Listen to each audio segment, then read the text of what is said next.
के लिए सर्वप्रथम स्वागत उद्बोधन के लिए सम्मानित मंच से बड़े ही आदर और सम्मान के साथ आमंत्रित करना चाहता हूं अंतर्राष्ट्रीय भाषा संस्थान सूरत के अध्यक्ष और हिंदू संचेतना तथा भाखा पत्रिका के प्रधान संपादक, चीन के गुआंगझो विश्वविद्यालय के फॉरेन लैंग्वेज हिंदी के विभाग अध्यक्ष रह चुके परम श्रद्धेय डॉक्टर गंगा प्रसाद शर्मा गुणशेखर जी को आप आएं और स्वागत उद्बोधन के माध्यम से आज की इस अनुष्ठान का शुभारंभ करें। आदरणीय डॉक्टर गंगा प्रसाद शर्मा सर। धन्यवाद अत्रि जी।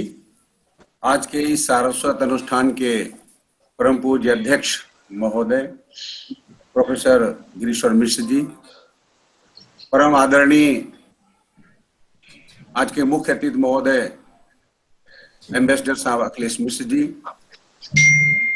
बहुत दूर की धरती मॉरिशस जो बिल्कुल दूर नहीं लगती है उसके हमारे डॉक्टर हेमराज सुंदर जी, डॉक्टर कमलेश कमल जी जो आईटीबीपी में डिप्टी कमांडेंट है, इसके बावजूद साहित्य का रथ संभाले हुए हैं। हमारे बीच में अभी जुड़ रहे प्रोफेसर नंद किशोर पांडे जी, प्रणाम सर जी। प्रणाम सर जी। जी आपका बहुत बहुत हार्दिक वंदन और अभिनंदन। आप सभी का जितने हमारे बीच में जुड़ रहे हैं और जो धीरे धीरे जुड़ते रहेंगे सभी का हम हार्दिक वंदन और अभिनंदन करते हैं। एक बड़ी विनम्रता से एक बात हम आप तक निवेदित करना चाहते हैं, आपके पास तक पहुंचाना चाहते हैं कि हेमंत कुकरेती जी के पिताजी का ब्रेन स्ट्रोक हुआ, उसके बावजूद उन्होंने कहा कि आप इतनी निष्ठा से हमको बुलाएं, हम जरूर आएंगे। ऐसे प्रोफेसर दीक्षित जी थके हुए आएंगे और उसके बाद वो तुरंत जुड़ जाएंगे, ये उन्होंने आश्वासन दिया है। तो ये हमारे सौभाग्य की बात है। डॉक्टर राजेंद्र गौतम जी साहित्य अकादमी और ज्ञानपीठ के कार्यक्रमों को करते हुए भागकर अपने घर आएंगे और फिर हमसे जुड़ जाएंगे। ये एक छोटे से व्यक्ति के लिए इतना लोगों का स्नेह मिलना मुझे लगता है कि मेरे लिए बहुत गौरव की बात है। मैं बहुत आनंदित और प्रफुल्लित होता हूँ जब इतने बड़े बड़े लोगों का इतना स्नेह मिलता है। तो नंद किशोर पांडे जी इतनी सहजता से, हमने कहा सर से कि आप इस आयोजन में आएंगे और हमारा गौरव बढ़ाएंगे, तुरंत तैयार हो गए। प्रोफेसर हेमराज सुंदर जी तुरंत तैयार हो गए। हमारे एम्बेसडर साहब इतने व्यस्त रहते हैं, इसके बावजूद अभी तक हम जिस कार्यक्रम में आपको कहते हैं आप तुरंत शामिल हो जाते हैं। ये आप सभी का बड़प्पन है, आपकी सहजता है और साहित्य और समाज के लिए खुशी की बात है, प्रसन्नता की बात है, आह्लाद की बात है कि आप सब जैसे इतने बड़े बड़े व्यक्तित्व और एक सहजता से एक साधारण धरातल पर एक साधारण से स्टेज पर आ जाते हैं और उसका गौरव बढ़ा देते हैं। अचानक उसको इतना बड़ा कर देते हैं कि हम जैसे साधारण लोग अभिभूत हो जाते हैं। कुछ एक बातें जब साहित्य इतिहास की होती हैं तो मैं एक घटना से बात शुरू करूंगा। मेरे साथ वो घटना घटी जब मैं गुआंगडोंग विश्वविद्यालय का पाठ्यक्रम बना रहा था। पाठ्यक्रम उधार लेकर काम कर रहे थे। हमने दुनिया भर के विश्वविद्यालयों में अपने अध्यापक प्रोफेसर सब भेज दिए, लेकिन हमने ये व्यवस्था नहीं की कि उनका पाठ्यक्रम भी भेजें। तो वहां पर उनका खुद का कोई पाठ्यक्रम नहीं था। पेचिंग विश्वविद्यालय से वो पाठ्यक्रम उधार लेकर पढ़ा रहे थे। तो 4 सालों का पाठ्यक्रम हमने बनाया और आपको बताऊं बड़ी बड़ी बातें करने वाले हमारे प्रोफेसर भी जब यथार्थ धरातल पर उतरते हैं तो आलसी हो जाते हैं। तो मैंने कई वहाँ के सहायक प्रोफेसर और प्रोफेसर थे, उनसे अनुरोध किया कि हम ये पाठ्यक्रम बना लेते हैं। तैयार ही नहीं हुए। अरे कहा कि पेचिंग विश्वविद्यालय का पाठ्यक्रम इतना सुंदर है, उसी को रखते हैं। फिर हमने बच्चों के सहयोग से, मुझे गर्व होता है कि उन बच्चों ने मेरा इतना साथ दिया कि 4 सालों का पाठ्यक्रम तैयार किया और उन्होंने टाइप भी किया। आश्चर्य की बात है कि उन बच्चों ने हमसे ज्यादा टाइप किया। और जब हमने हिंदी साहित्य का सरल और संक्षिप्त इतिहास नाम दे दिया और एक इतिहास तैयार किया विदेशी विद्यार्थियों ने, प्रोफेसर नंद किशोर पांडे जी के निर्देशन में एक इतिहास लिखा गया है केंद्रीय हिंदी संस्थान आगरा की ओर से, बहुत बढ़िया है। लेकिन मैंने भी सोचा कि मैं भी एक तो बच्चों ने हमसे कहा कि आप इसका नाम संक्षिप्त मत रखिए, बृहद रखिए, और सरल मत रखिए, ये कहिए हिंदी साहित्य का बृहद और कठिन इतिहास। मैंने उन बच्चों से पूछा ऐसा क्यों, तो कहा आपकी जो भाषा है, मैंने खूब कोशिश की कि भाषा सरल हो जाए थोड़ी, लेकिन उन्होंने वो भी मेरे सामने रखा, वो था, कहा कि अगर ऐसी ही भाषा लिखनी थी तो पहले से हमारे पास था, और आगरा वाला जो है उन्होंने दिखाया। तो मैंने कहा कि क्या करें। उन्होंने पहली बात तो जो मैंने पूरा लिखा था 300 पृष्ठ से ज्यादा का लिखा था, उन्होंने 100 पृष्ठ के आसपास कर लिए, और हमने कहा तुम जो चाहो सो काट दो, क्योंकि मैंने परिश्रम किया, लेकिन जिनके लिए किया है अगर उन्हें पसंद नहीं है तो काटना चाहिए। और फिर क्या हुआ, हमने कहा तो उन्होंने क्या किया, कुछ कुछ जोड़ा भी, तो मैंने उसको संपादन कर दिया मैंने, और उनमें 2 बच्चों का नाम दिया। उन्होंने मैंडारिन के शब्द भी कॉर्नर में दिए, तीर लगा लगा करके पूरी किताब में, एक तो उनके हिसाब से हो जाए ऐसा उन्होंने प्रयास किया। तो हम जब कोई भी प्रयास करें तो हमको उनके हिसाब से करना है जिनके लिए कर रहे हैं। बात यहाँ हिंदी साहित्य के इतिहास पाठ की है, से बात प्रारंभ करना चाहूँ। उन्होंने लिखा है कि विद्यार्थियों के लिए मैंने इतिहास लिखा, उसे विद्वान रहे। बड़े आश्चर्य की बात है, उन्होंने खुद उल्लेख किया है, और उसके 2 स्कूल तैयार हो गए। एक शुक्ल जी का स्कूल तैयार हो गया, एक द्विवेदी जी का। फिर पहली परंपरा शुक्ल जी की हुई, दूसरी परंपरा द्विवेदी जी की हुई, और तीसरी परंपरा अभी सुधीश पचौरी जी लेके आ गए हैं। ये इतनी परंपराएं तैयार हो गई हैं, लेकिन विद्यार्थियों का कोई लाभ नहीं, कहीं पुनर्पाठ। तो मैं जब सुधीश पचौरी को पढ़ रहा था तो मुझे लगा कि ये तीसरी परंपरा की खोज करके कोई कौन सा बड़ा काम कर ले रहे हैं। और उसका कारण ये लगा मुझे कि उन्होंने जो भी तर्क दिए मुझे बहुत तर्क संगत नहीं लगे। तुलसी को इसलिए हम खारिज कर दें कि तुलसी जो है भारतीय संस्कृति की बड़ाई करते हैं, हम इसलिए नहीं उनको खारिज कर सकते। तुलसी को आप देखिए, अगर आज स्त्री विमर्श है, तुलसी के यहाँ बहुत पहले से है स्त्री विमर्श, कत विधि सृजी नारी जगमाही पराधीन सपने सुख नहीं। तो ये तुलसी जैसे बड़े व्यक्तित्व को हम नकार करके हम बड़े नहीं हो जाएंगे। बड़ी लकीर को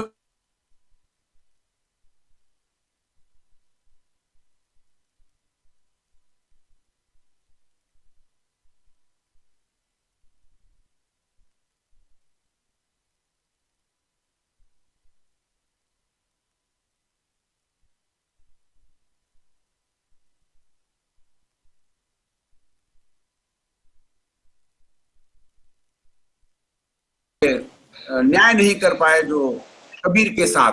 तो इस तरह से जब कबीर के साथ न्याय नहीं कर पाए तो कोई कहता है कि तुलसी को रिप्लेस करके कबीर लाए हजारी प्रसाद द्विवेदी। इस तरह कह करके और हम विद्वान बनते रहते हैं। मुझे लगता है कि साहित्य इतिहास के क्षेत्र में दे कुछ नहीं पाते हैं। कोई कहेगा कि तुलसी को रिप्लेस करके कबीर को लाया गया, कोई कुछ कहेगा। तो इस तरह से जो भी परंपरा डाल रहे हैं, नई नई तीसरी परंपरा लेकर सुधीश पचौरी जी आए, मुझे नहीं लगता है कि वो हमारे विद्यार्थियों को विश्वविद्यालय के साहित्य इतिहास के अध्यापकों को कुछ खास दे पा रहे हैं। मैं समय ज्यादा नहीं लूंगा। हमारे बीच में जो नए नए हमारे विद्यार्थी भी जुड़ रहे हैं, शोधार्थी भी जुड़ रहे हैं, और बहुत लोग जो है साहित्य के क्षेत्र से जुड़ रहे हैं, सबका मैं हार्दिक वंदन और अभिनंदन करता हूँ। इस आयोजन में आपका हार्दिक आभार ज्ञापित करता हूँ कि आप हमारे छोटे से अनुरोध पर हमसे जुड़े। हमें लगता है कि अब हम विद्वानों को सुने, अपनी बात को यही विराम दें। अति जी को मंच अर्पित और समर्पित। धन्यवाद सर। अब मैं आज के इस सारस्वत अभियान को आगे बढ़ाते हुए बीच वक्तव्य के लिए आमंत्रित करना चाहूंगा प्रसिद्ध साहित्य इतिहास के नवोन्मेषी पाठकर्ता, लखनऊ विश्वविद्यालय के हिंदी तथा आधुनिक भारतीय भाषा विभाग के आचार्य एवं हिंदू संचेतना के संरक्षक तथा भाखा पत्रिका के विशिष्ट सलाहकार परम आदरणीय प्रोफेसर योगेंद्र प्रताप सिंह जी को। आप साहित्य का इतिहास, समीक्षा शास्त्र और भाषा शास्त्र के विशेषज्ञ हैं। डॉक्टर रामविलास शर्मा ने हिंदी जात की जो अवधारणा दी थी उसको केंद्र में रखकर आपने बहुत ही महत्वपूर्ण शोध प्रबंध विद्यावाचस्पति उपाधि हेतु लिखा था। हिंदी के प्रयोजनीय रूप के विकास में आपने जो कार्य किया है वह बहुत ही सराहनीय है। मैं आपके परिचय में ज्यादा कुछ न कहते हुए आपके गुरुत्व को वंदन करते हुए बस यही कहना चाहूंगा कि अज्ञान शक्ति समारूढ़ तत्वमाल विभूषिता भुक्ति मुक्ति प्रदाता चा तस्मै श्री गुरुवे नमः। आदरणीय गुरुवर, आप आए, यह सम्मानित मंच आपका आह्वान करता है। आदरणीय धन्यवाद अत्री जी। सबसे पहले तो हम अपने अग्रज और आदरे डॉक्टर गंगा प्रसाद शर्मा जी को बहुत ही आदर पूर्वक इतिहास को अगर आधार माने, जिसकी बहुपक्षीयता है, तमाम किताबें लेकर हम तो इतिहास विस्तवार दल मेरा नमन है। और इस संगोष्ठी में देवेंद्र कश्यप और ललित लोचन शर्मा, श्याम सुंदर दास, राम कुमार वर्मा, गणपत चंद्र गुप्त, और अगर हम ध्यान दें तमाम विद्वान जुड़ते जा रहे हैं। हिंदी इतिहास कमल की जो 17 खंड आए या डॉक्टर रामवादन पाठिका साहित्य की जो आज कम समय है का पृष्ठभूमि और बीज वक्तव्य है, तो एक बहुत सारी विधागत लेखन में लगा, नाटक पर किताब आई ओझा की आई, और अग्रज कुमार की आई, कहानी पर मधुरेश की आई, साहित्य इतिहास के बारे में इतिहास विधागत 1950 में एक विद्वान हुआ है। अब अन्य विधाओं का दौर है। संस्कृत कही थी और अग्रज और आगे बढ़े ज्ञान का साहित्य इतिहास के बारे में अब हम देख रहे हैं कि ज्ञान का साहित्य तो सोशल साइंस पर हिंदी में अच्छी किताबें लिखी जा रही हैं, और इसको भी जो है विशेष रूप से हम अपने छात्रों से उससे परिचय कराएं। और अभी बहुत कुछ ऐसा महत्वपूर्ण है और उल्लेखनीय है जो इतिहास में दर्ज ही नहीं हो रहा है। और इसके साथ साथ एक बिंदु बड़ा महत्वपूर्ण मुझे लग रहा है, और सारे विद्वान इस पर प्रकाश डालेंगे, अपना अनुभव करेंगे, वो ये है कि हम केवल अपनी हिंदी की बात करते हैं, और हिंदी के साथ साथ चूंकि हिंदी का अधिकांश चूंकि लिंक लैंग्वेज भी है, पूरे देश को प्रभावित कर रही है। हिंदी में जो लिखा है नया साहित्य है, या एक यह कह लें कि जो भारतीय साहित्य है, उससे भी इतिहास को जोड़कर देखने की जरूरत है।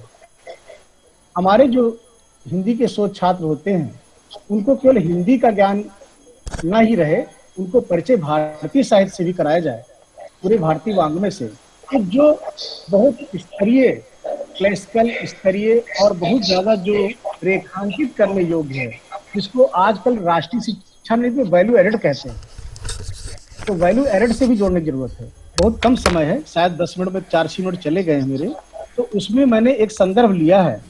वो ये है कि जैसे बात कर रहे थे गंगा प्रसाद शर्मा जी, पर्यावरण का साहित्य है, बाल विमर्श है, थर्ड जेंडर है, बहुत सारे विमर्श हैं और उन पर लेखन हो रहा है। अब आप देखें कि पर्यावरण विमर्श में अमृतलाल बेगड़ को इतना बड़ा नाम है, राष्ट्रपति अवार्ड मिला उनको, उप राष्ट्रपति ने जबलपुर के दीक्षांत समारोह सम्मानित वयोवृद्ध थे, जिन्होंने नर्मदा पर लिखा है। और मैं समझता हूँ कि पर्यावरण पर इससे अच्छी पुस्तक मैंने अभी इधर हाल में नहीं देखी, अमृतलाल बेगड़। ऐसे ही हम 23 फरवरी को हमारे लखनऊ के साहित्यकार हैं अमृतलाल नागर। अमृतलाल बेगड़ एक अद्यतन रेफरेंस मेरा है, और अमृतलाल नागर का गदर के फूल आंखों देखा वर्णन उन्होंने किया है। चिन्हट का लखनऊ में हैवलॉक उसमें थे और कैसा युद्ध हुआ है, और आसपास के जो सीमावर्ती जनपद हैं, उन सीमावर्ती जनपदों का उल्लेख किया। तो क्या इस प्रकार के प्रसंगों का समुचित उल्लेख होना नहीं चाहिए इतिहास में? दूसरी बात यह है, केवल कृतियों का नाम गिना करके और आगे बढ़ जाना और प्रकार से उससे छात्रों को परिचय कराने की क्या आवश्यकता नहीं है। महत्वपूर्ण चीज है जनपदीय साहित्य। हिंदी साहित्य के बृहद इतिहास खंड जो 17 खंड निकले थे, उसमें लोक साहित्य पर खंड आया था, लेकिन जनपदीय साहित्य पर लिखने की इसमें अद्यतन जरूरत है। ब्रज है, भोजपुरी है, अवधि में प्रचुर साहित्य लेखन हो रहा है, और इनको भी स्थान मिलना चाहिए इतिहास में। प्रवासी साहित्य को स्थान मिलना चाहिए। जबकि प्रवासी पर प्रचुर लेखन हो रहा है। हिंदा सुंदर जी जान रहे हैं कि आप देखेंगे कोई ऐसा देश शायद न हो जहाँ इतिहास ना साहित्य लेखन न हो रहा है, और इसमें एक स्पर्धा और होड़ सी लगी हुई है। हिंदी साहित्य के इतिहास जब अब लिखा जाए तो महत्व दें, किस रूप में दें, तो जनपदीय साहित्य है, प्रवासी साहित्य है, विमर्शमूलक में पर्यावरण है, बाल साहित्य का जेंडर है, और जो मार्जिनल लिटरेचर है, इन सबको तो एक बड़ी चुनौती है इतिहास लेखन की और उसकी पुनर्पाठ की। मैं कहना चाह रहा था कि एक बिंदु यह भी है, दूसरा महत्वपूर्ण कि हिंदी साहित्य के साथ साथ हमको भारतीय साहित्य से जोड़कर देखना चाहिए। तोलकाप्पियम का उदाहरण सब जानते हैं हमारे बीच में, और पुरनानूर का उदाहरण सभी जानते हैं। तोलकाप्पियम में एक प्रसंग मिलता है कि मातृभूमि पर बलिदान होने वाले लोगों के लिए एक शिलाखंड गाड़ा जाता था, और शिलाखंड पर एक रिचुअल्स होता है कि वहां पर नागरिक अभिनंदन करते हैं, जाकर के स्त्रियां फूल माला चढ़ाती हैं, और इस प्रकार से तो उसको जो है उसमें उस शिला रूपी होने के लिए लोग अपना सौभाग्य मानते कि हमारा सौभाग्य ऐसा है कि हम वही शिला बने। तो ये जो है वीर शिला, जहां पर लोग इस प्रकार कहते हैं उसको कहते हैं नटकुल, और जहां पर उस प्रकार की पूजा पर्व होता है उसको नटकुल बिला कहते हैं। शिल्पकारम में उत्तर से दक्षिण का परिचय कराने के लिए साहित्य के माध्यम से ये हम लोगों का परम धर्म है। तो इतिहास में हम उसको कहीं न कहीं सम्मिलित भी करें। और संघ संस्कृतियों में 7 श्रेष्ठ राजाओं की चर्चा होती है, जिसमें कि हर वर्ग के लोग हैं। तो उसमें एक का नाम आता है पेकल, एक है पारी, दूसरा है कारी, आय और आतीयमान, नल्ली और ओरी। मैं जल्दी में थोड़ा सा हूँ। पेकन ने क्या देखा कि एक मोरनी होती है जो कि बहुत ही ठंड से ठिठुर रही है और भीग गई है। एक शासक ने अपनी बड़ी कीमती साल उड़ा दी थी। इसी प्रकार से एक पारी नाम का राजा है, तो देखा चमेली की लता जमीन फैली है और वो जो है अवलंब नहीं पा रही है, उसको उसने अपने रथ पर बिठा कर रथ वहीं छोड़ देता। कहने का अभिप्राय यह है कि जो हम लोग एक कंक्रीट के जंगल में सिमटते जा रहे हैं, मल्टी स्टोरीज में समेटते जा रहे हैं, तो और जिससे कि पश्चिम प्राय उग चुका है। आप देखेंगे कि हमारे समक्ष कई प्रकार के नए पैराडाइम आ रहे हैं लिटरेचर में। पेंडेमिक का लिटरेचर है, बहुत सारे लिटरेचर आते जा रहे हैं और उसमें कुछ स्तरीय भी है। जब हम इसको देखते हैं, पश्चिम से देखते हैं, तो मुझे एक रेफरेंस मिलता है। एक प्रसंग में मैंने बताया भी था बहुत पहले, एक चर्चा मैंने एक जगह की है वेबिनार में, मैं उस रेफरेंस को फिर से दे रहा हूँ। इटली का एक लेखक है बुकेकियो, और बुकेकियो ने कहा कि डेकामिरान नाम का एक लिटरेचर है, जिसमें कि वो लिटरेचर ऑफ स्केप है। इस प्रकार का लिटरेचर जिसमें कि प्राकृतिक आपदाओं की चुनी हुई 100 कहानियां रखी गई और उनका संकलन किया गया। तो भारतवर्ष में जो हम देखते हैं, तो इस प्रकार के रांगे राघो, अमृतलाल नागर का महाकाल, या अदम्य साहस की हम चर्चा कर लें, रांगे राघो के अदम्य साहस की, या नागर जी के बूंद और समुद्र की, तो ऐसा बहुत सारा लिटरेचर है। तो इसको हम वर्गीकृत करके एक जगह विस्थापन का साहित्य है, प्राकृतिक आपदा का साहित्य, सेक्शन बना करके इतिहास लिखने की जरूरत है। इसको वर्गीकृत करके लिखने की जरूरत है, क्योंकि हमारे सामने जो पैराडाइम है वो विस्तृत होता चला जा रहा है, बहुआयामी और बहुकोणीय है, और इस पर विचार करने की आवश्यकता है। तो मैं बहुत अधिक समय न लेकर के ये कहना चाहूंगा कि साहित्य इतिहास के पुनर्पाठ की महत्वपूर्ण आवश्यकता है, और नए आयाम उत्तरोत्तर विकसित होते जा रहे हैं। उन सारे आयामों को हमें स्थान देना चाहिए, और इसी के साथ अधिक समय न लेकर के हमारे समक्ष बड़े वर्ण विद्वान हैं, और इतिहास जो मूल इतिहासविद हमारे हैं, हिस्टोरियन हैं, उनको चाहिए कि साहित्य की कृति रचनाओं को भी अपने लिटरेचर को अंतः साक्ष्य के रूप में एक्नॉलेज करें। अभी मैं बहुत धन्यवाद।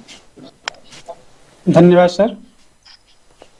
हिंदी साहित्य के इतिहास लेखन में पाश्चात्य और भारतीय संस्कृति के समावेशी रूप की चर्चा करते हुए उसमें जो तथ्य या विमर्श छोड़ गए हैं, उन विमर्शों को हिंदी साहित्य के इतिहास में समाहित करने की जो चर्चा की, वह बहुत ही सराहनीय बात है। अब मैं अगले वक्ता के रूप में इस सारस्वत अनुष्ठान की ओर से सादर आमंत्रित करना चाहता हूं प्रसिद्ध भाषाविद एवं साहित्यकार डिप्टी कमांडेंट डॉक्टर कमलेश कमल जी को। आप एक अक्षय कवि एवं अक्षय उपन्यासकार हैं। आपका अभी हाल ही में प्रकाशित उपन्यास ऑपरेशन बस्तर प्रेम और जंग को बहुत ही ख्याति प्राप्त हुई है। इस उपन्यास पर कई शोध कार्य भी हुए हैं और हो रहे हैं। बस्तर की पृष्ठभूमि पर रचित इस उपन्यास को देश भर के पाठकों का भरपूर प्यार मिल रहा है। सुरक्षा बल एवं नक्सलियों के बीच के संघर्ष को एक रोमांचक प्रेम कथा के माध्यम से उकेरता यह उपन्यास नक्सल की बहुलवर्णी संस्कृति को भी खूबसूरती से अभिव्यक्त करता है। इस उपन्यास में जहां एक ओर प्रेम का रोमांचक दृश्य है, वहीं दूसरी ओर महिला श्रमसाध्यों का शोषित बलात् जीवन की कारुणिक व्यथा कथा है। महत्वपूर्ण पदों पर कार्य करते हुए आप साहित्य की सेवा में बराबर संलग्न रहते हैं। हिंदी कविता के विभिन्न क्षेत्रों में आपकी रुचि और गति है। आज के साहित्य और समय के संबंध में कुछ निजी विचार हैं। आदरणीय डॉक्टर कमलेश कमल जी, आप सम्मानित पटल पर सादर आमंत्रित हैं।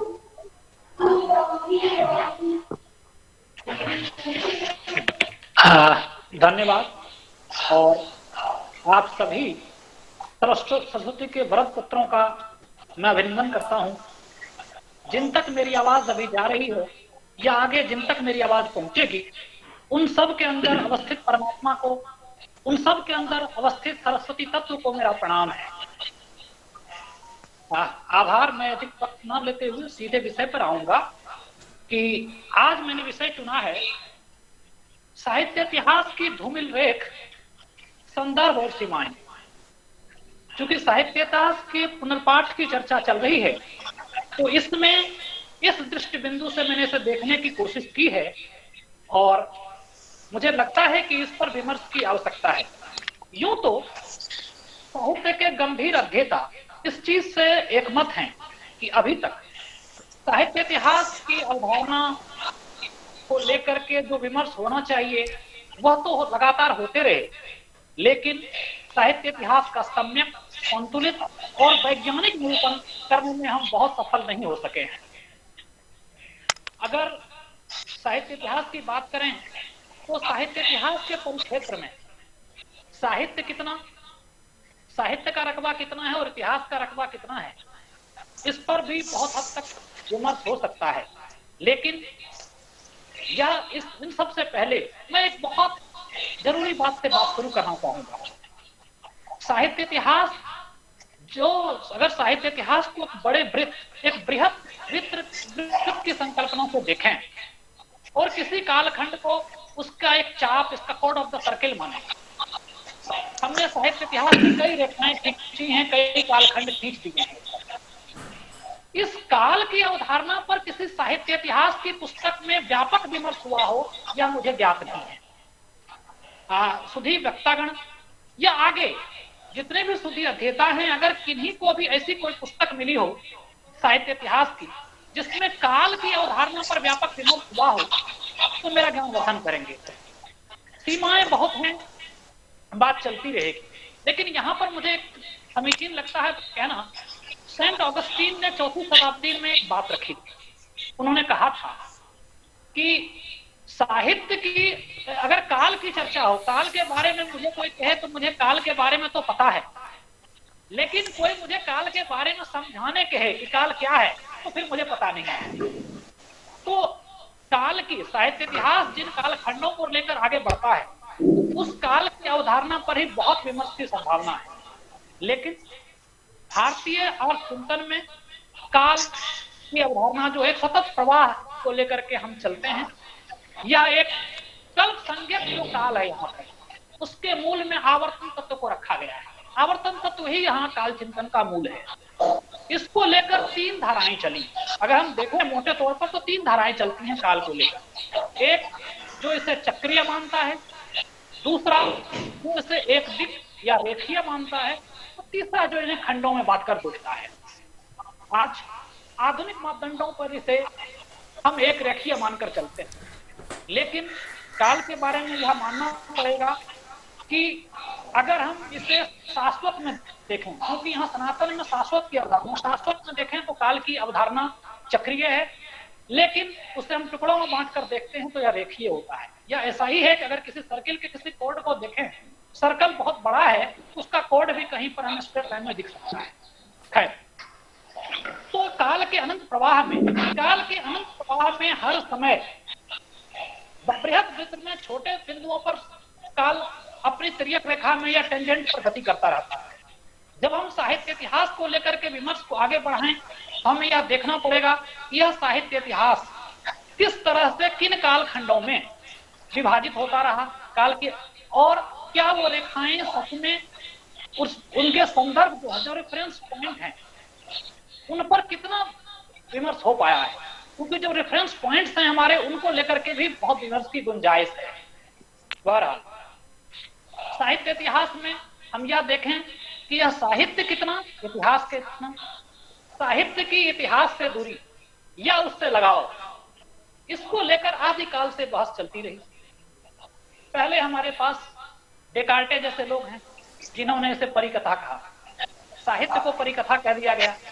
तो जब इतिहास को अगर हमने इतिहास को परिकथा कह दिया, तो जब हम इतिहास को परिकथा कहते हैं, वहां से लेकर ऐसे बहुत सारे लोग हुए जिन्होंने साहित्यिक शैली में, परिकथा शैली में इतिहास लेखन शुरू किया है।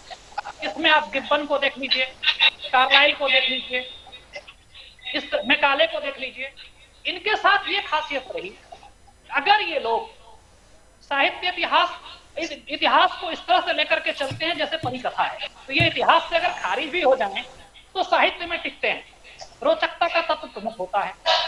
लेकिन जैसा होता रहा है, हर वाद के साथ एक प्रतिवाद आरंभ होता है। तो साहित्य को परिकथा कह देने के प्रतिवाद में साहित्य को विज्ञान कह देने की, विज्ञान बना देने की एक भूल शुरू हुई। इसमें हमने सबसे पहले इंग्लैंड के जेबी बरी को देखते हैं। जेबी बरी ने घोषणा कर दी कि साहित्य इतिहास विज्ञान है, न कम न ज्यादा। इसी समय लांगुला और सेनेबे जैसे लोग फ्रांस में, जिन्होंने कहा कि दस्तावेज नहीं तो साहित्य, तो इतिहास नहीं। जब मैं साहित्य इतिहास की बात कर रहा हूं तो साहित्य और इतिहास के गुण संधि से बना हुआ साहित्य इतिहास नहीं है, इसमें गुणात्मक वृद्धि होती है। तो साहित्य और इतिहास में कितनी दूरी, कितना लगाव, उसका विमर्श आवश्यक है। इसकी पूर्व पीठिका के रूप में मैं इस बातों को रख रहा हूं कि जब लांगुले और सेनेबे जैसे लोग कह रहे हैं कि भाई दस्तावेज नहीं तो साहित्य नहीं, तो कहीं न कहीं जो साहित्य इतिहास परिकथा से या इतिहास परिकथा से आरंभ होता है, वह जाकर के विज्ञान की वस्तुपरकता पर आकर टिकता है। लेकिन साहित्य इतिहास में किस स्तर तक वस्तुपरकता हो, किस स्तर तक उसमें साहित्य का अंश हो, इस पर हमें सोचने की और उस पर बल देने की आवश्यकता है। जब साहित्य इतिहास को विस्तार देखते हैं तो मोटे तौर पर जो कुल जमा अभी तक पिछले 50-60 वर्षों में हम जिस बात पर सहमति बना पाए, अगर वैश्विक मापदंडों से, वैश्विक संदर्भों में जिन विषयों पर हम सहमति बना पाए हैं, मेरी समझ से वो ये बिंदु है। पहली बात कि इतिहास का वस्तुपरक, इतिहास में वस्तुपरकता का होना आवश्यक है। अगर बहुत अधिक कल्पनाशीलता है तो फिर वो ऐतिहासिक, वो कोई साहित्यिक कृति हो जाएगी। वस्तुपरकता का होना इतिहास की पुस्तक में आवश्यक है, चाहे साहित्य इतिहास की पुस्तक होगी तो उसमें भी वस्तुपरकता का होना आवश्यक है। अगर वस्तुपरकता नहीं है तो हम उस इतिहास को, या चाहे वो साहित्य का ही इतिहास लिख रहे हैं, हम उसे साहित्य इतिहास नहीं कह सकते। लेकिन यहाँ प्रश्न उठता है यह वस्तुपरकता किस स्तर तक। इस संदर्भ में दूसरी जो आम सहमति है विद्वानों के बीच, दूसरी बात जो वैश्विक मानदंडों पर मैं कहूँ तो ये है कि इतिहास की वस्तुपरकता प्राकृतिक विज्ञान की वस्तुपरकता सदृश नहीं है।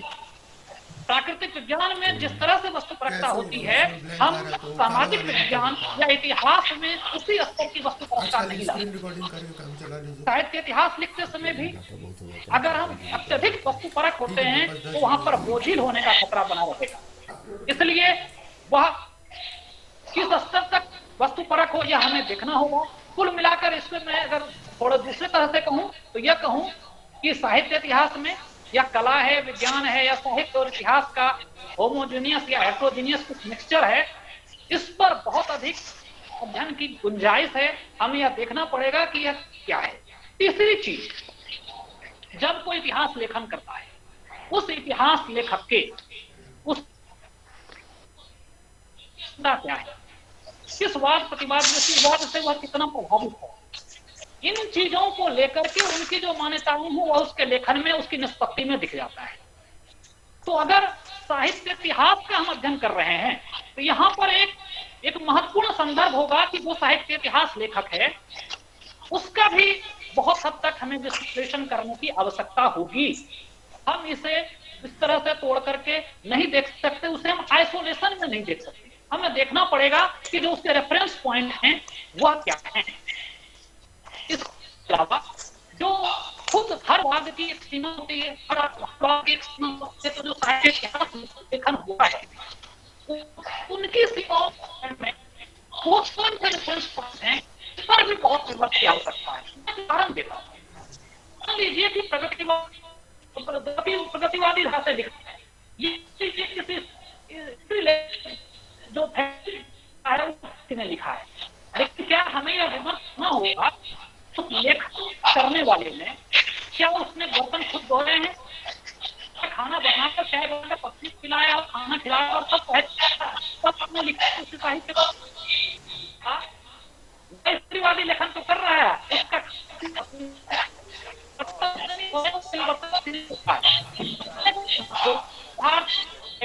या उस चीज को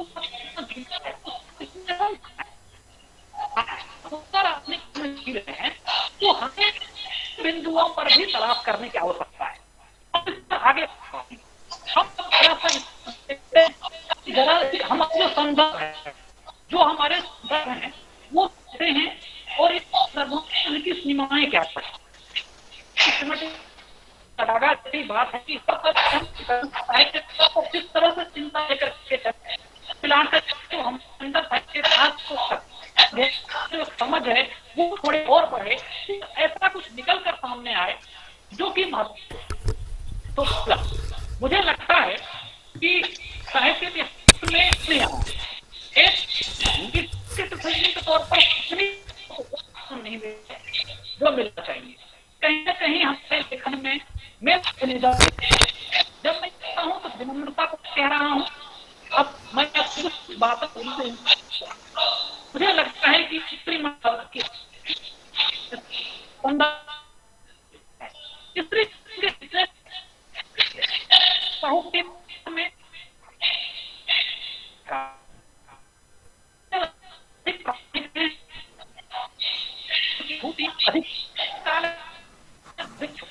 साहित्य में इसकी आप सिद्ध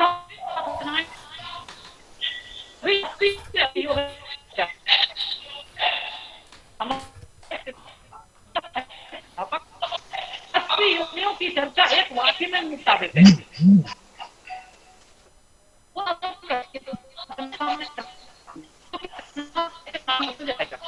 हमारे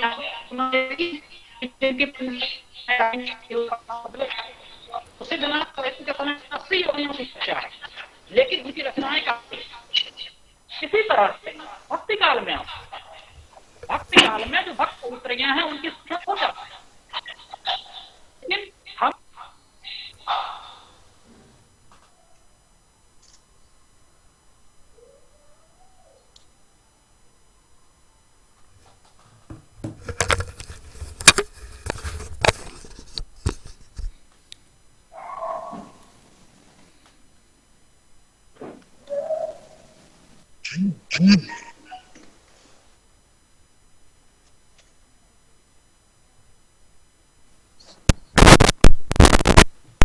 सर हेलो,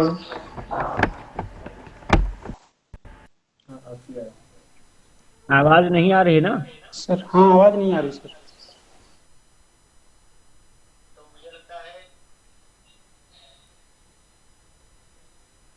किसी कारण से कट गया लग रहा, तो अगले को बुला दीजिए। अगले को बच्चा को बुला लिया जी। धन्यवाद सर। कुछ गड़बड़ हो गया। हाँ हाँ इस अंतरजालीय अनुष्ठान के अगले वक्ता के रूप में इस पटल से ससम्मान आमंत्रित करना चाहता हूँ प्रसिद्ध साहित्य इतिहास लेखक एवं वरिष्ठ साहित्यकार, साहित्य अमृत मासिक पत्रिका के संयुक्त संपादक डॉक्टर हेमंत कुकरेती जी को। आप दिल्ली में जन्मे महानगरीय जीवन के महत्वपूर्ण कवि हैं। आपने दिल्ली विश्वविद्यालय से यूजीसी फेलोशिप योजना शेष के पर एमफिल और पीएचडी की शोधोपाधि प्राप्त की है। आप विभिन्न पत्र पत्रिकाओं में कविता के अलावा समीक्षात्मक टिप्पणियां तथा कला, संस्कृत, फिल्म और रंगमंच पर नियमित रूप से लेखन कार्य से जुड़े हुए हैं। आप वर्तमान समय में दिल्ली में प्रोफेसर पद पर कार्यरत हैं। लगभग आधा दर्जन काव्य संकलन आपके प्रकाशित हो चुके हैं। हिंदी नाट्यलोचन के संदर्भ में विशेष काम किया है। कुछ नेपाली कविताओं का भी अनुवाद किया है। आपके द्वारा सृजित पुस्तकों में चलने से पहले, नया बस्ता, चांद पर नाव, कभी जल कभी जाल, धूप के बीच आदि कविता संग्रह, भारतेंदु और उनकी अंधेर नगरी, शंकर शेष के नाटकों में संघर्ष चेतना आलोचना पुस्तक तथा शंकर शेष समग्र नाटक आपके द्वारा संपादित पुस्तक है। सन 2015 में प्रकाशित आपका साहित्य इतिहास ग्रंथ हिंदी साहित्य का इतिहास विशेष ख्याति प्राप्त पुस्तक है। आपको उत्कृष्ट साहित्य सर्जन के लिए भारत भूषण अग्रवाल सम्मान, कृति सम्मान, केदार सम्मान आदि सम्मानों से विभूषित किया गया है। आदरणीय डॉक्टर हेमंत कुकरेती जी, आप सम्मानित पटल पर सादर आमंत्रित हैं।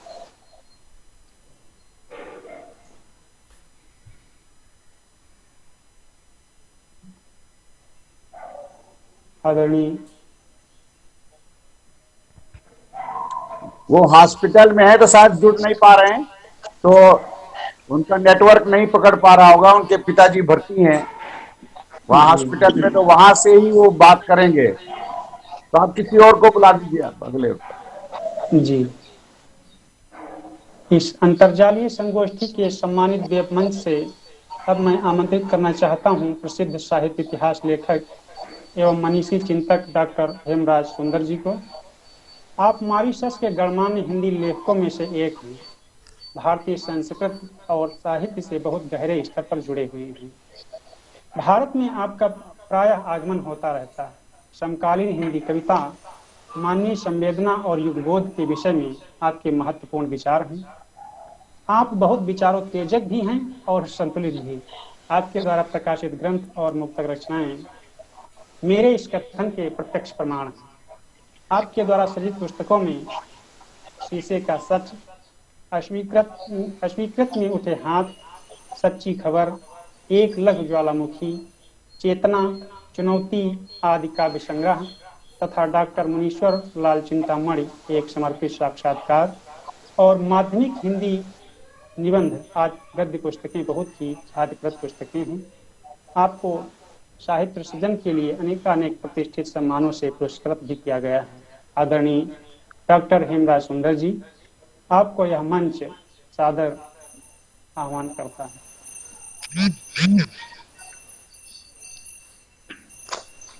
धन्यवाद। आज के इस कार्यक्रम के सह प्रायोजक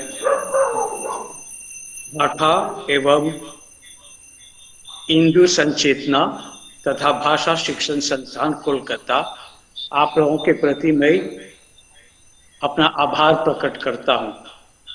और साथ ही साथ आज के संयोजक महोदय डॉक्टर गंगा प्रसाद शर्मा गुनेश्वर जी को मैं तहे दिल से धन्यवाद देता हूं कि उन्होंने मुझे इस कार्यक्रम में आप लोगों के साथ जोड़ा है। माननीय एम्बेसडर अखिलेश मिश्र जी, भारत सरकार, अध्यक्ष महोदय प्रोफेसर गिरीश्वर मिश्र जी, आज के बीज वक्ता प्रोफेसर सूर्य प्रसाद दीक्षित जी। आवाज आ रही है ना? जी सर, आ रही है सर, आ रही है सर। हमारे बिल्कुल स्पष्ट आवाज आ रही है।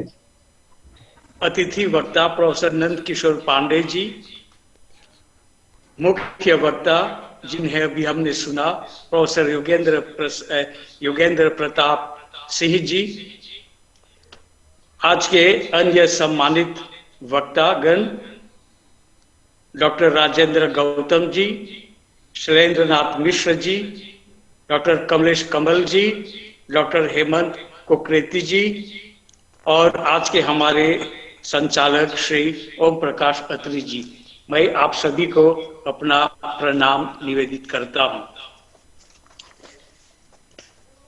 ऐसा है कि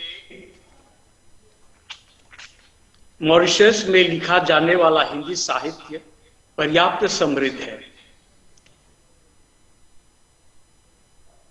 यहाँ के प्रतिभा संपन्न साहित्यकार निरंतर अपनी रचनाओं से हिंदी साहित्य की मंजूषा भरते ही रहे हैं।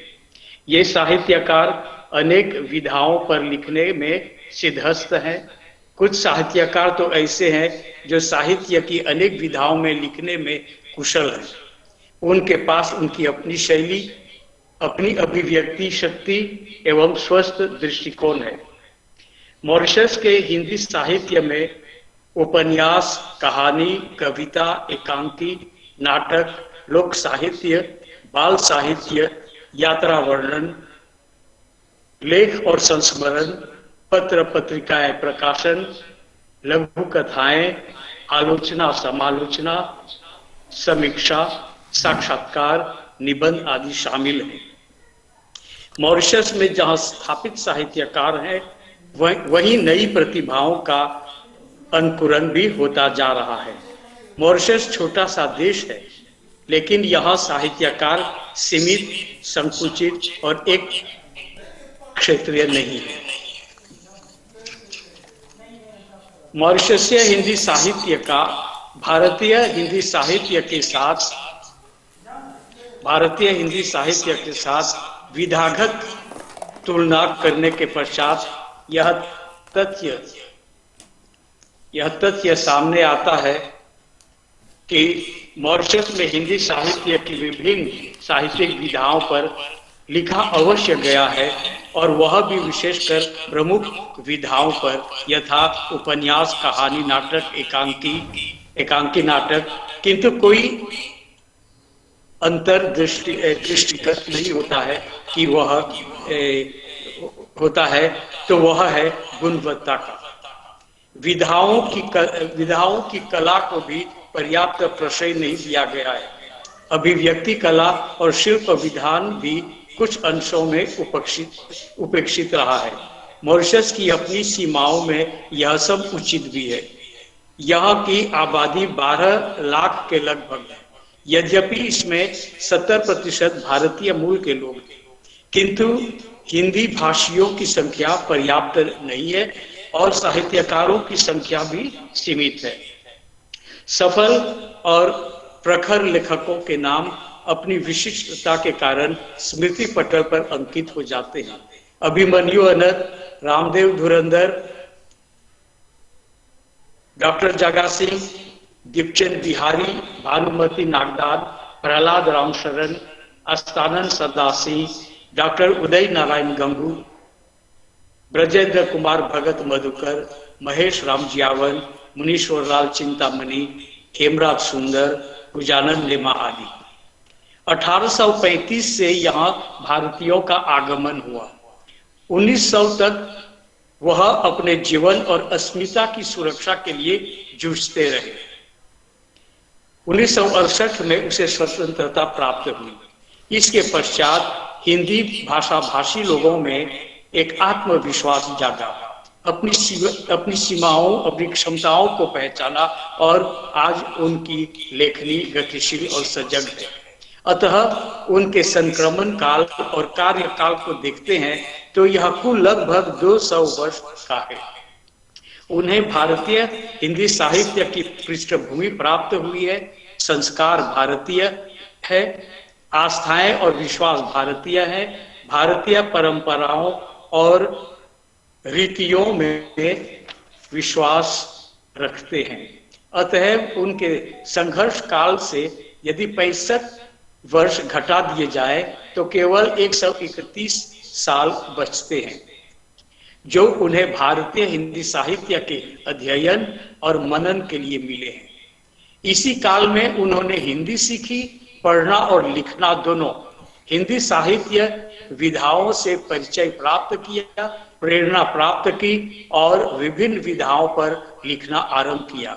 अतः उनके साहित्य लेखन, उसके स्वरूप, उसकी मात्रा एवं गुणवत्ता, कला शिल्प, कथा वस्तु अथवा प्रभु विष्णुता के संदर्भ में कोई प्रश्न चिन्ह नहीं उठाया जा सकता। यदि भारत से हम तुलना करें तो मॉरिशस में हिंदी उनको सीखना, भाषा सीखना, चिंतन मनन करना, साहित्य को आत्मसात करना, भारतीय साहित्य को समझना और उसके बाद फिर लिखना आरंभ करना। बहुत संक्षिप्त थोड़ा सा समय है उनके सामने। यह तथ्य प्रशंसनीय और सराहनीय है कि उन्होंने भारतीय साहित्य की समृद्धि में योगदान दिया है। यही सबसे बड़ी उनकी जो है उपलब्धि है। ये वह भी अपनी सीमाओं और विवशताओं में रहकर उनके द्वारा लिखे गए साहित्य का मूल्यांकन और समीक्षात्मक अध्ययन केवल उनके परिवेश की स्वाभाविक सीमाओं में रहकर ही करना चाहिए। मॉरिशसीय साहित्यकारों की लेखनी में गतिशीलता है, विकास के स्पष्ट चरण दृष्टिगोचर होते हैं और जागरूकता भी पर्याप्त है। अतएव उनका भविष्य पूर्व काल की अपेक्षा अधिक उज्जवल है। भारतीय हिंदी साहित्य के परिप्रेक्ष्य में उनके द्वारा निर्मित साहित्यिक विधाओं का स्तर कम हो, शिल्प परिपक्व न भी हो, भाषा परिमार्जित न हो और मात्रा अधिक भी न हो, किंतु उनके प्रयत्न, अध्यवसाय और लगन और आगे वाली पीढ़ी के लिए जो है प्रेरणादायक है। विधागत तुलना से यह बात भी स्पष्ट होती है कि लगभग सभी विधाओं पर यहाँ के साहित्यकारों ने कुछ न कुछ लिखा अवश्य है और लिखने का क्रम भी निरंतर है। यहाँ तक कि जीवन साहित्य और यात्रा साहित्य भी लिखा गया है। यत्र तत्र रेखाचित्र, संस्मरण, रिपोर्टाज, कैरिकेचर पर भी अल्प अंशों में लिखा हुआ साहित्य उपलब्ध होता है, किंतु नगण्य है अथवा उल्लेखनीय नहीं है। फिर भी यह तो स्वीकारा जा सकता है कि उनके भीतर लिखने की एक प्रवृत्ति है, एक चाह है, जो अपने में एक संकेत भी है कि भविष्य में साहित्य की विभिन्न विधाओं पर लिखकर उसे समृद्ध बनाने की पूरी संभावना है। अब मैं थोड़ा सा विधागत मॉरिशसीय हिंदी साहित्य पर वो टिप्पणी करना चाहूंगा। वह बाल साहित्य की ओर हमारे लेखकों का ध्यान कम गया है। डॉक्टर मुनीश्वरलाल चिंतामणि, ठाकुर दत्त पांडे एवं श्री इंद्रदेव भोला आदि इस विधा के मजबूत स्तंभ है। डॉक्टर उदय नारायण गंगू ने कई जीवनियां लिखी हैं। ये जीवनियां हैं मॉरिशस के निर्माता सर शिवसागर राम गुलाम। दूसरी पुस्तक है मॉरिशस के स्वतंत्रता सेनानी सुखदेव विष्णु दयाल। संस्मरण के क्षेत्र में डॉक्टर लक्ष्मी प्रसाद रामयाद तथा श्री सुरेश रामबरन ने संस्मरण साहित्य पर कलम चलाई है। लघु कथा, इधर मॉरिशस में लघु कथाओं को लिखने की एक स्वस्थ परंपरा चल पड़ी है। श्री रामदेव धुरंधर, कुजानंद निमा, राज रामन, हेमराज सुंदर, इंद्रदेव भोला आदि इस विधा में पर्याप्त सक्रिय है। कहानी लेखन में अभिमन्यु अनंत, रामदेव धुरंधर, डॉक्टर वीरसेन जगासी, श्रीमती भानुमती नागदान, सोनालाल नेमधारी, मोहनलाल ब्रिजमोहन और स्वयं मैं, हम लोग इसमें लगे हुए हैं। कविता के क्षेत्र में अभिमन्यु अनंत, डॉक्टर ब्रजेंद्र कुमार भगत मधुकर, सोमदत्त बखोरी, ठाकुर दत्त पांडे, सुमति बुधन, कल्पना लाल,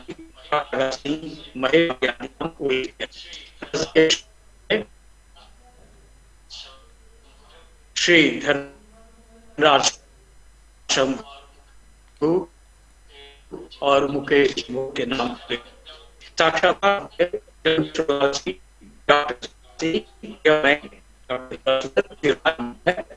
हम लोग इस विधा में और हिंदी साहित्य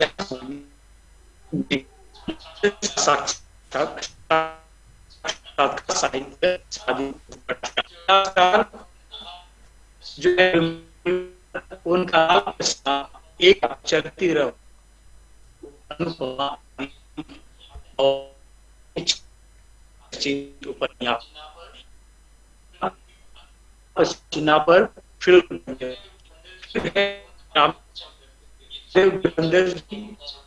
पथरीला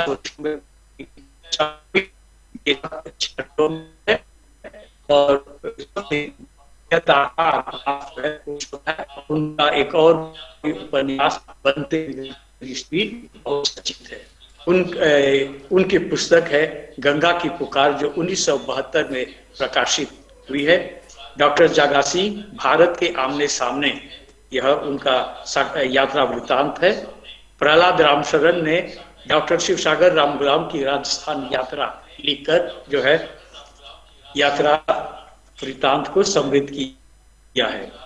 निबंध के क्षेत्र में मॉरिशस के आरंभिक निबंधों का प्रकाशन हिंदुस्तानी, मॉरिशस आर्य पत्रिका, मॉरिशस मित्र, सनातन धर्मांक, आर्यवीर आदि पत्रिकाओं में हुआ। आजकल वसंत और रिमझिम तथा इंद्रधनुष आदि साहित्यिक पत्रिकाओं में निबंधों का प्रकाशन होता है। हमारे प्रथम निबंधकार पंडित वासुदेव विष्णुदयाल जी हैं। 1960 में उनकी वासुदेव रचनावली जो है निबंध संग्रह प्रकाशित हुआ। फिर आध्यात्मिक भारत, वेद और विकासवाद, ये उनके और भी अन्य निबंध हैं। 1966 में प्रसाद गणपत जी का जीवन प्रदीप निबंध संग्रह प्रकाशित हुआ। हमारे पुराने निबंधकार हैं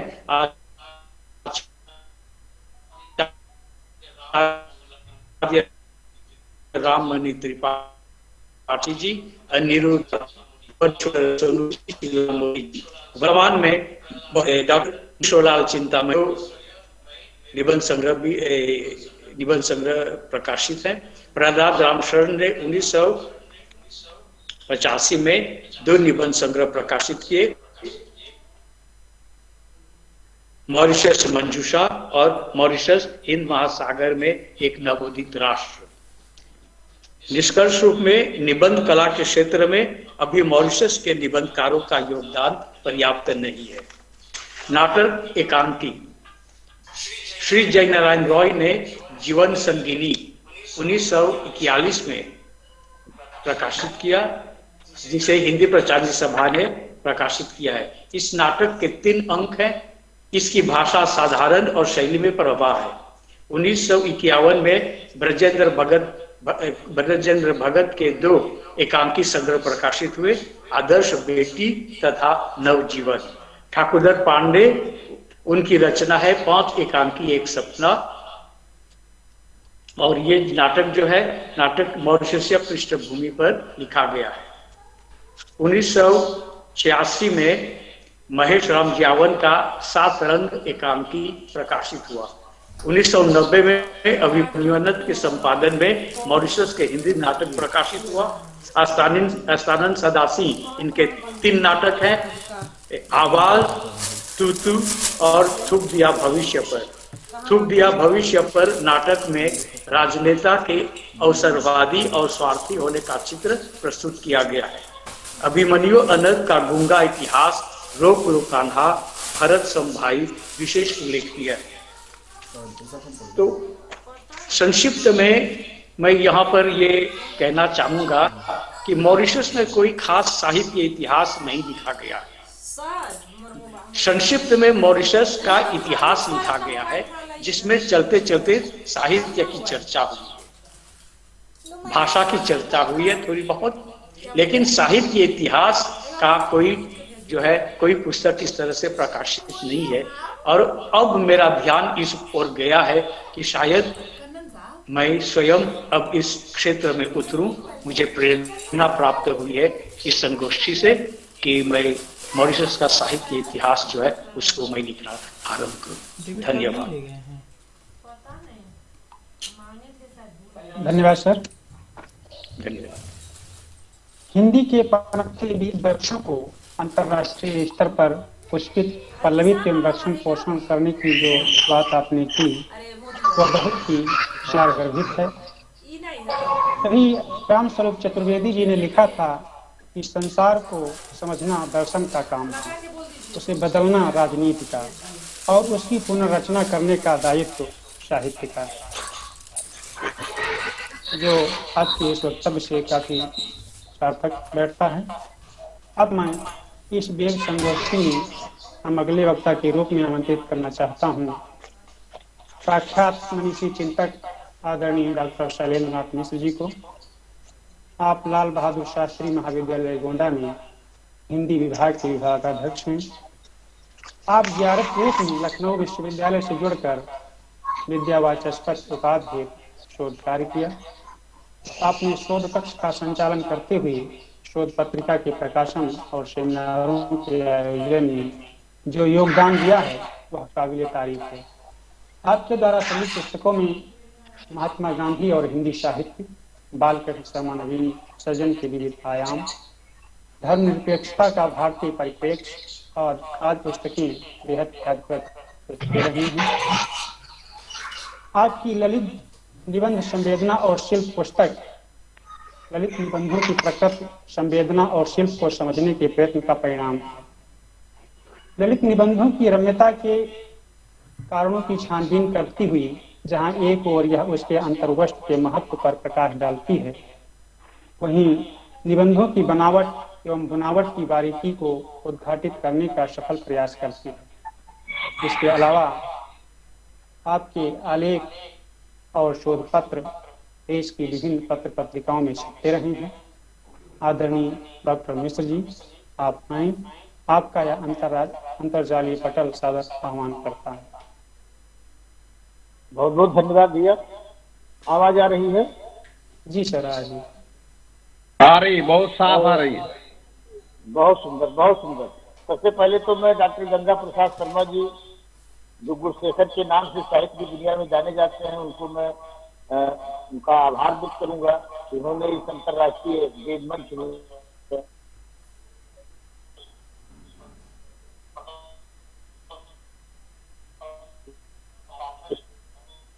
कल पढ़ाने पकड़ लिया।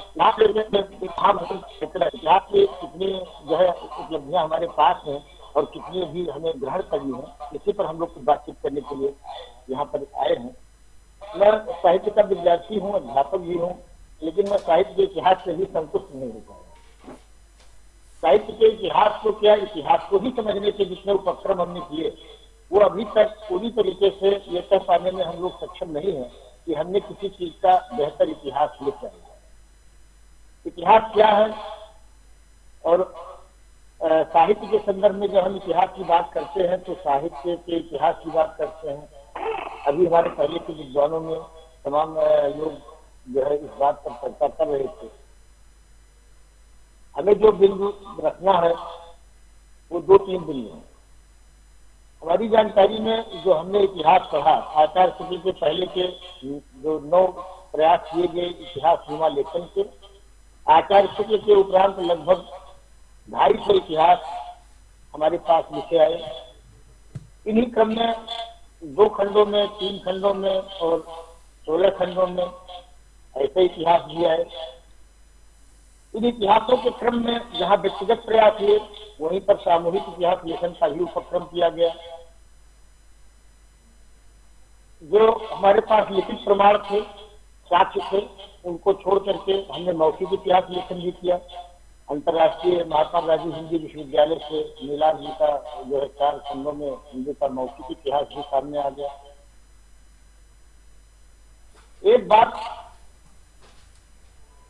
हम सब लोगों को इस पर विचार करना चाहिए कि साहित्यकार का काम है साहित्य की रचनाएं विभिन्न विधाओं में है उनको लाना, एक काम कर रहे हैं। इतिहास का लेखन का काम इतिहासकार का है। साहित्य का जो इतिहास है उसको लिखने वाले साहित्यकार रहे हैं। इतिहास इसीलिए बार बार लिखने की जरूरत पड़ती रही और हम इतिहास लेखन के मूल प्रवृत्तियों को, उपकरणों को समझने में कहीं कहीं चूक करते रहे। अपनी रुचियों के अनुसार हमने साहित्य का संचयन किया और उसकी क्रमिक धारा दिखाने का उपक्रम किया, एक अलग मामला। इतिहास लेखन का संकल्प लेकर के इतिहास लेखन आचार्य शुक्ल के बाद से ही शुरू हुआ, आचार्य शुक्ल से ही शुरू। तो एक मूल चीज समझ में आनी चाहिए के लिए पहले उस समय की राजनीतिक, उस समय की आर्थिक, उस समय की सामाजिक, सांस्कृतिक, ये सारी गतिविधियां दी रहती है। और उसके बाद साहित्य का पोर्शन जो है खंड शुरू हो जाता है कि ये रचनाकार हैं और इस तरीके से उन्होंने संघर्ष किया, रचनाएं लिखी, और फिर उन रचनाओं का इतिहास उसमें आ जाता है। ऐसे में किसी भी रचना और रचनाकार की जो सृजन क्षमता है, सृजन यात्रा है, वो जिन संघर्षों, जिन दबावों में उपस्थित है, उनका उल्लेख हमारे इतिहास में नहीं होता। क्यों? क्योंकि हम समाज शास्त्र जो सामाजिक स्थितियां हैं उनको अलग व्याख्या देते हैं, भौगोलिक स्थितियां हैं उनको अलग व्याख्या करते हैं, राजनीतिक स्थितियां हैं उनकी अलग व्याख्या कर देते हैं, आर्थिक स्थितियां हैं उनकी अलग व्याख्या कर देते हैं। उस समय की आर्थिक स्थितियों का क्या बदलाव है साहित्य रचना में, उस समय की राजनीतिक परिस्थितियां कैसी थी कि उसने साहित्य की विधाओं को बदल दिया, नई विधाओं को जन्म दिया।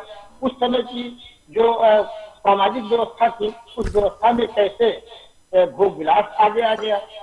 तो ऐसे में जो है हमें यह देखने की भी आवश्यकता है कि साहित्य का जो सृजन है वो जिन दबावों में होता है, उन दबावों से कैसे उसको निकाला जाए, कैसे हम ये जान पाए कि किस सामाजिक संघर्ष से या किस आत्म संघर्ष से जब हम बाह्य का आभ्यंतरीकरण करते हैं, उसको आत्मसात कर लेते हैं, तो एक प्रक्रिया लगातार चलती है। लेकिन रचनाकार के यहाँ आभ्यंतर का बाह्यकरण होता है रचनाओं के रूप में।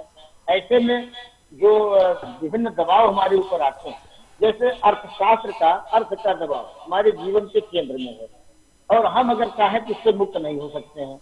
और रचना का भी, कोई भी रचनात्मकता हमारे भीतर अगर मनुष्य के द्वारा निकलेगी तो उसके अपने उन स्थितियों से निकलेगी जिन मनस्थितियों में वो जीवन जी रहा है। वो घर परिवार की परिस्थिति होगी, वो समाज की होगी, वो समाज किसी भूखंड पे होगा, उस भूखंड की जो परिस्थिति होगी, जो राजनीतिक समीकरण होंगे।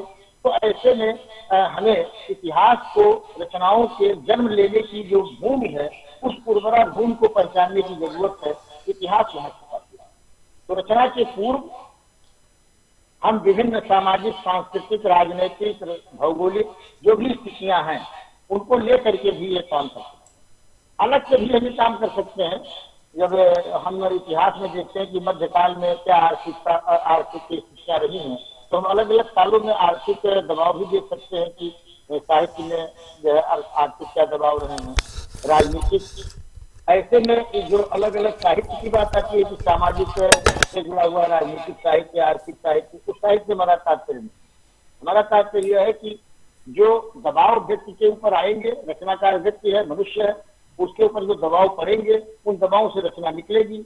हम रचना को अलग कर लेते हैं, उन दबावों को खारिज कर देते हैं, उनकी कोई चर्चा नहीं करते, उनको अलग से केवल इतिहास में प्रारंभ में रख लेते हैं कि इस काल की सामाजिक परिस्थितियां ये थी, इस काल की राजनीतिक परिस्थितियां ये थी, भौगोलिक परिस्थितियां ये थी।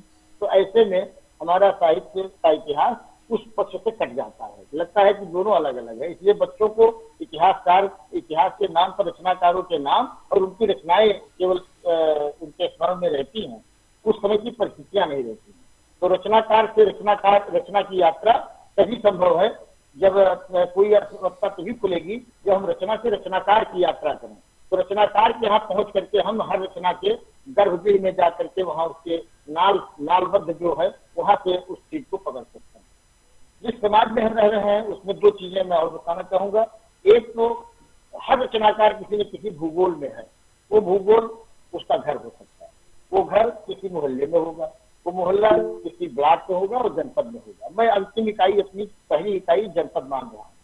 जनपदीय जो संस्कृति है, कविता का जनपद जैसे शीर्षक पुस्तकें आप लोगों के सामने होंगी, तो जनपद की जो सक्रियता है वो एक ही साथ कई पीढ़ी के रचनाकार एक साथ बैठते हैं, उठते हैं, तमाम सारे छोटे छोटे गोष्ठियां और मंच बने रहते हैं, मासिक कार्यक्रम उनके चलते रहते हैं।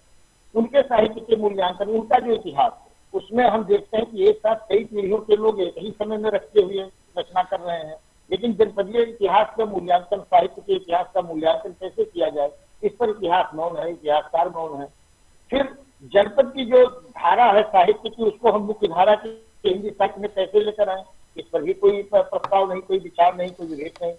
हमने देखा है कि मुख्य धारा में ऐसे लोग जिन्होंने आलोचकों को पकड़ लिया, संपादकों को पकड़ लिया, एक ही आलोचक के भी संपादक कभी कभी रचनाकार बना दिया करते थे। ऐसे में जनपद के वो रचनाकार जो मुख्य धारा के रचनाकारों से ज्यादा बेहतर रूप में इसलिए है क्योंकि वो कम संसाधनों से युक्त हैं, उसके बाद भी वो उस स्तर को पहुंच रहे हैं चिंतन मनन के। तो ऐसे में जनपदीय साहित्य को लेकर के भी हमको कुछ न कुछ सोचना चाहिए, क्योंकि हमारा 50% से ज्यादा साहित्य जनपदों में बिखरा पड़ा है, जिसकी जानकारी मुख्यधारा के लोगों को नहीं है, न तो इतिहासकार को है और न तो रचनाकार को। लेकिन लेखन हो रहा है, लगातार हो रहा है, वो भी अल्पज्ञात और जो है अज्ञात होकर के पड़े रहेंगे। बाद में 20-50 साल बाद, जैसे नागरिक गाड़ी सभा ने 10-11 सालों तक पूरा सर्वेक्षण करके खोजा था, उसी तरीके से हर घर से चीजें निकलेंगी और रचनाओं का फिर से इतिहास लिखा जाएगा। तो जनपदीय जो है एक बात। दूसरी बात की हिंदी क्षेत्रों में जो 6 प्रदेशों में जो है साहित्य जो लिखा जा रहा है वही केवल इतिहास नहीं है। हमारा इतिहास जो है हिंदी उत्तर प्रदेशों में जो लिखा जा रहा है, इसी समय लिखा जा रहा है, उसको भी हमें मुख्य धारा में लाना है।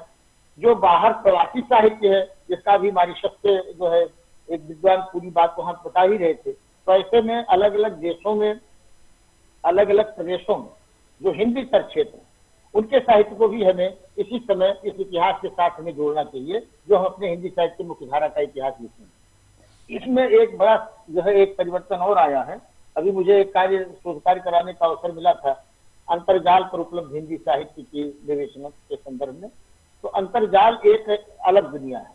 अंतर्जाल पर इस समय साहित्य की जो प्रकाशित दुनिया है, जो प्रिंटिंग की दुनिया है, वही दुनिया दूसरी तरीके से बदल करके अब इलेक्ट्रॉनिक क्षेत्र में आ गई है।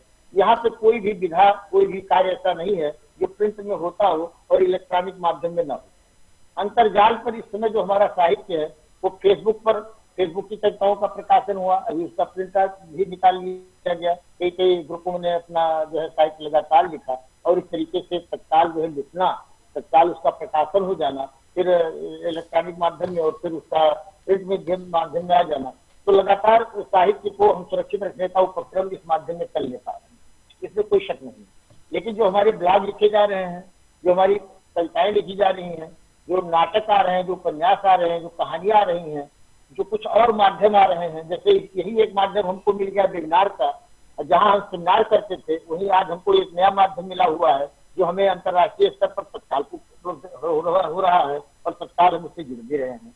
तो इन बहुत सारी चुनौतियों को, जिनको हम बड़ी पारदर्शिता के साथ आज के समय और समाज के नाते इस तकनीकी जाल में अपने को जो है लगा करके इन चीजों को समझ सकते हैं, तो साहित्य के इतिहास लेखन का भी पुनर्पाठ का जो ये आज उपक्रम किया गया है गुरशेखर जी द्वारा, इसको भी हम पूरा कर सकते हैं।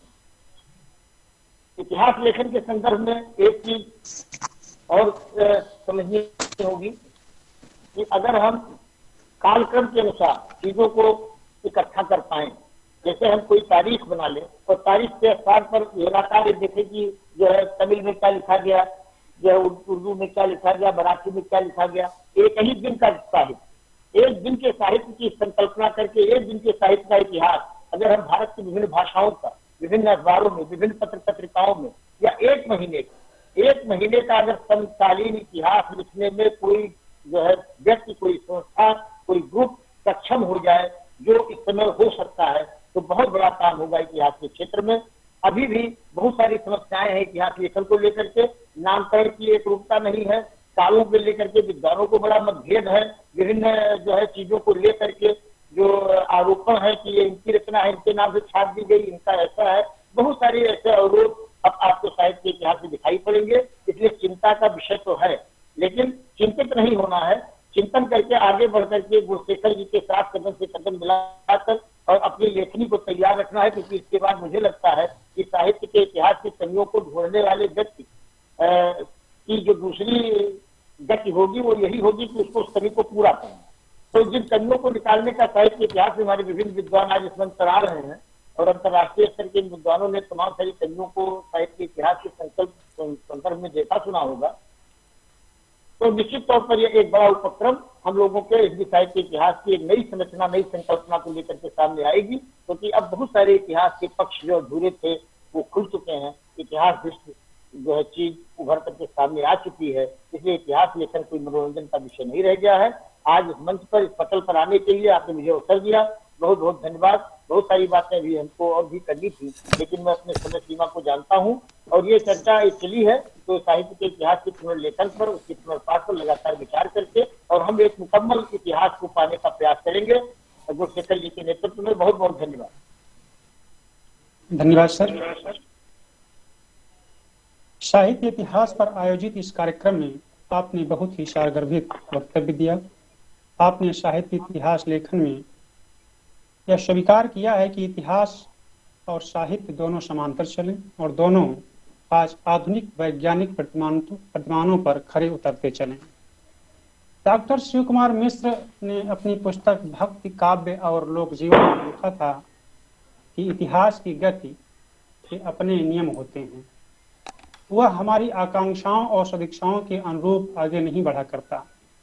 हिंदी प्रदेश के सांस्कृतिक मंच पर मध्यकाल में घटित होने वाला यह इतिहास हमें प्रेरित करता है कि हम उसकी वस्तुगता पर भी उसे देखें और परखें।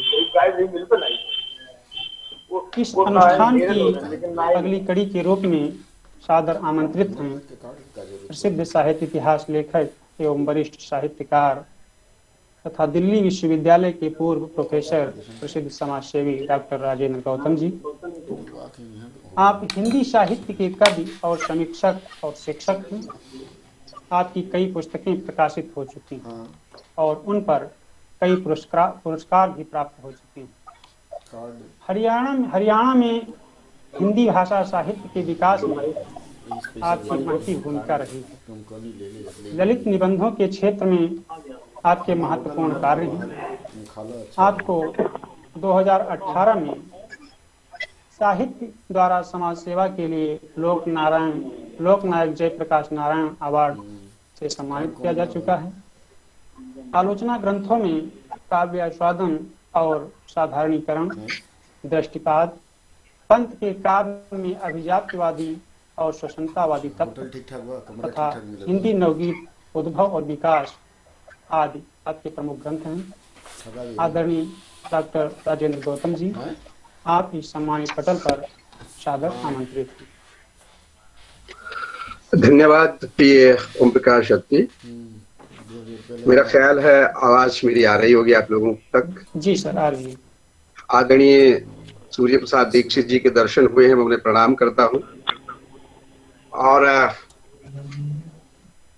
श्री गंगा प्रसाद शर्मा जी ने जब इस कार्यक्रम के लिए मुझसे बात की तो जो विद्वान वक्ताओं की सूची उन्होंने बताई तो वो मेरे लिए बहुत हर्षदायक थी। जैसे इससे पहले मैं विद्वान वक्ताओं को जिनको सुन चुका हूँ, मैं सुंदर जी हमारे मित्र भी हैं, इन्होंने मॉरिशस के साहित्य के जिन साहित्यकारों के नाम लिए, संयोग से मैं उनसे अधिकांश से जब मैं मॉरिशस में था मिला थी, तो ये मेरे लिए प्रसन्नता का विषय है।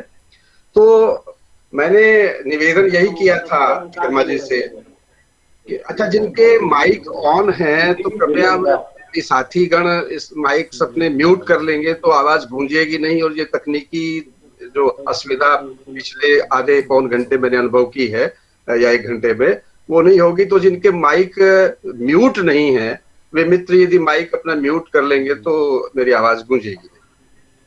एनीवे, तो शर्मा जी से जब मेरी बात हुई एक कार्यक्रम के बारे में तो मैंने यही निवेदन किया था कि जब इतने सारे वक्ता हैं और इतिहास भी इतना विस्तृत है तो एक ही पक्ष पर या एक ही विषय पर सारे एक साथ बोलेंगे तो आवृत्ति होगी, इसलिए अलग अलग मुद्दों पर अलग अलग लोग बात करें, वो उसमें आवृत्ति नहीं होगी, ये बेहतर होगा।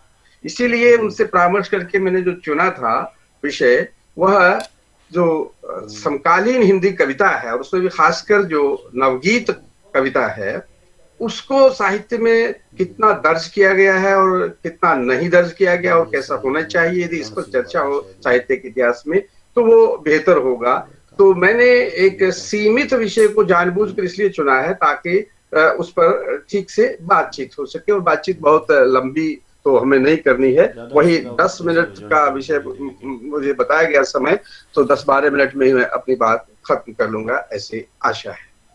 देखिए मित्रों, सबसे पहले तो एक सवाल यही है कि जो समकालीन है क्या उसको इतिहास में दर्ज किया जाना चाहिए? ये तो एक बहुत बड़ी चुनौती है, क्योंकि एक तरह से ये विरोधाभासात्मक स्थिति है। कोई समकालीन भी है चीज जो अतीत नहीं हुई है, वही तो समकालीन है, और वो इतिहास के अंतर्गत भी आ जाए तो ये एक सवाल खड़ा हो जाता है। लेकिन साहित्य में देखा जाता है कि कुछ भी अतीत नहीं होता। रचनाकार का भौतिक अस्तित्व तो जरूर विलीन हो जाता है, लेकिन समग्रतः साहित्य वर्तमान ही रहता है, चाहे वो आदिकाल का है, चाहे वो भक्तिकाल का है, चाहे आधुनिक काल का है। तो ये भी एक स्थिति है। दूसरे, यदि हम एक मानक की बात करें, साहित्यिक इतिहास का मानक हम सबके सामने जो आता है, जिसको हम चुनौतियां देकर, विरोध जताकर और उनसे असहमत होकर भी बहुत कुछ नया नहीं कर पाते हैं, वो इतिहास है आचार्य रामचंद्र शुक्ल का। और आचार्य रामचंद्र शुक्ल ने जब 1929 में पहला संस्करण इस इतिहास का आता है, और बाद में जब उनकी मृत्यु तक जितने भी संस्करण आते हैं, खास बात यह है कि उनमें उस समकालीनता को निरंतर हम उपस्थित पाते हैं। ये एक बहुत महत्वपूर्ण बात है। खासकर यदि शुक्ल जी के समय में लिखे जाने वाले इस इतिहास का अंतिम संस्करण को भी देखें, तो हमें छायावाद के बाद के जो कवि हैं, उत्तर छायावादी कवि हों, बच्चन, दिनकर वगैरह और भी बहुत सारे लोग, तो वे जो बिल्कुल उस समय लिख रहे हैं और जो चर्चा में आ रहे हैं, जब उनकी चर्चा को यदि हम अंतिम पृष्ठ उनके इतिहास के पढ़े, तो भले ही नामोल्लेख के रूप में मौजूद हो, लेकिन वो मौजूद हैं। एक ये बात।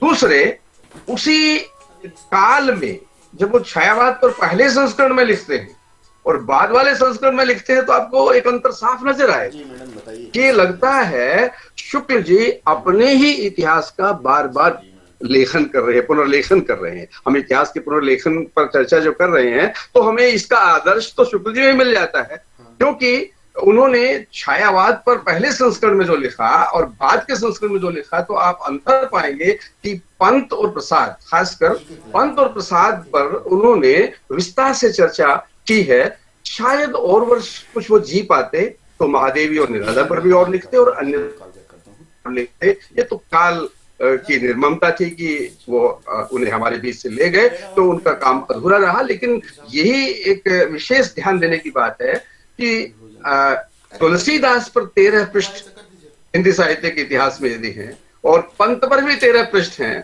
तो ये खास कारण यही है कि किस तरह से वो पुनर्लेखन कर रहे हैं और अपने समकालीनों पर अधिक से अधिक वो प्रकाश डालने की कोशिश कर रहे हैं।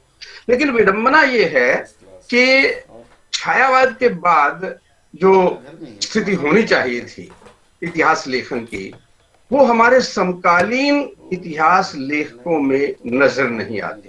क्योंकि इस अपेक्षा को शुक्ल जी ने प्रदर्शित की है, ध्यान में रखें तो कम से कम 2010 तक का तो काव्य जो है वो विश्लेषित, विवेचित होना ही चाहिए इतिहास ग्रंथों में, लेकिन ऐसा है नहीं। नजरिए अलग अलग हों इतिहासकारों के, इसमें कोई दिक्कत की बात नहीं, होते ही है, वो तो होने चाहिए।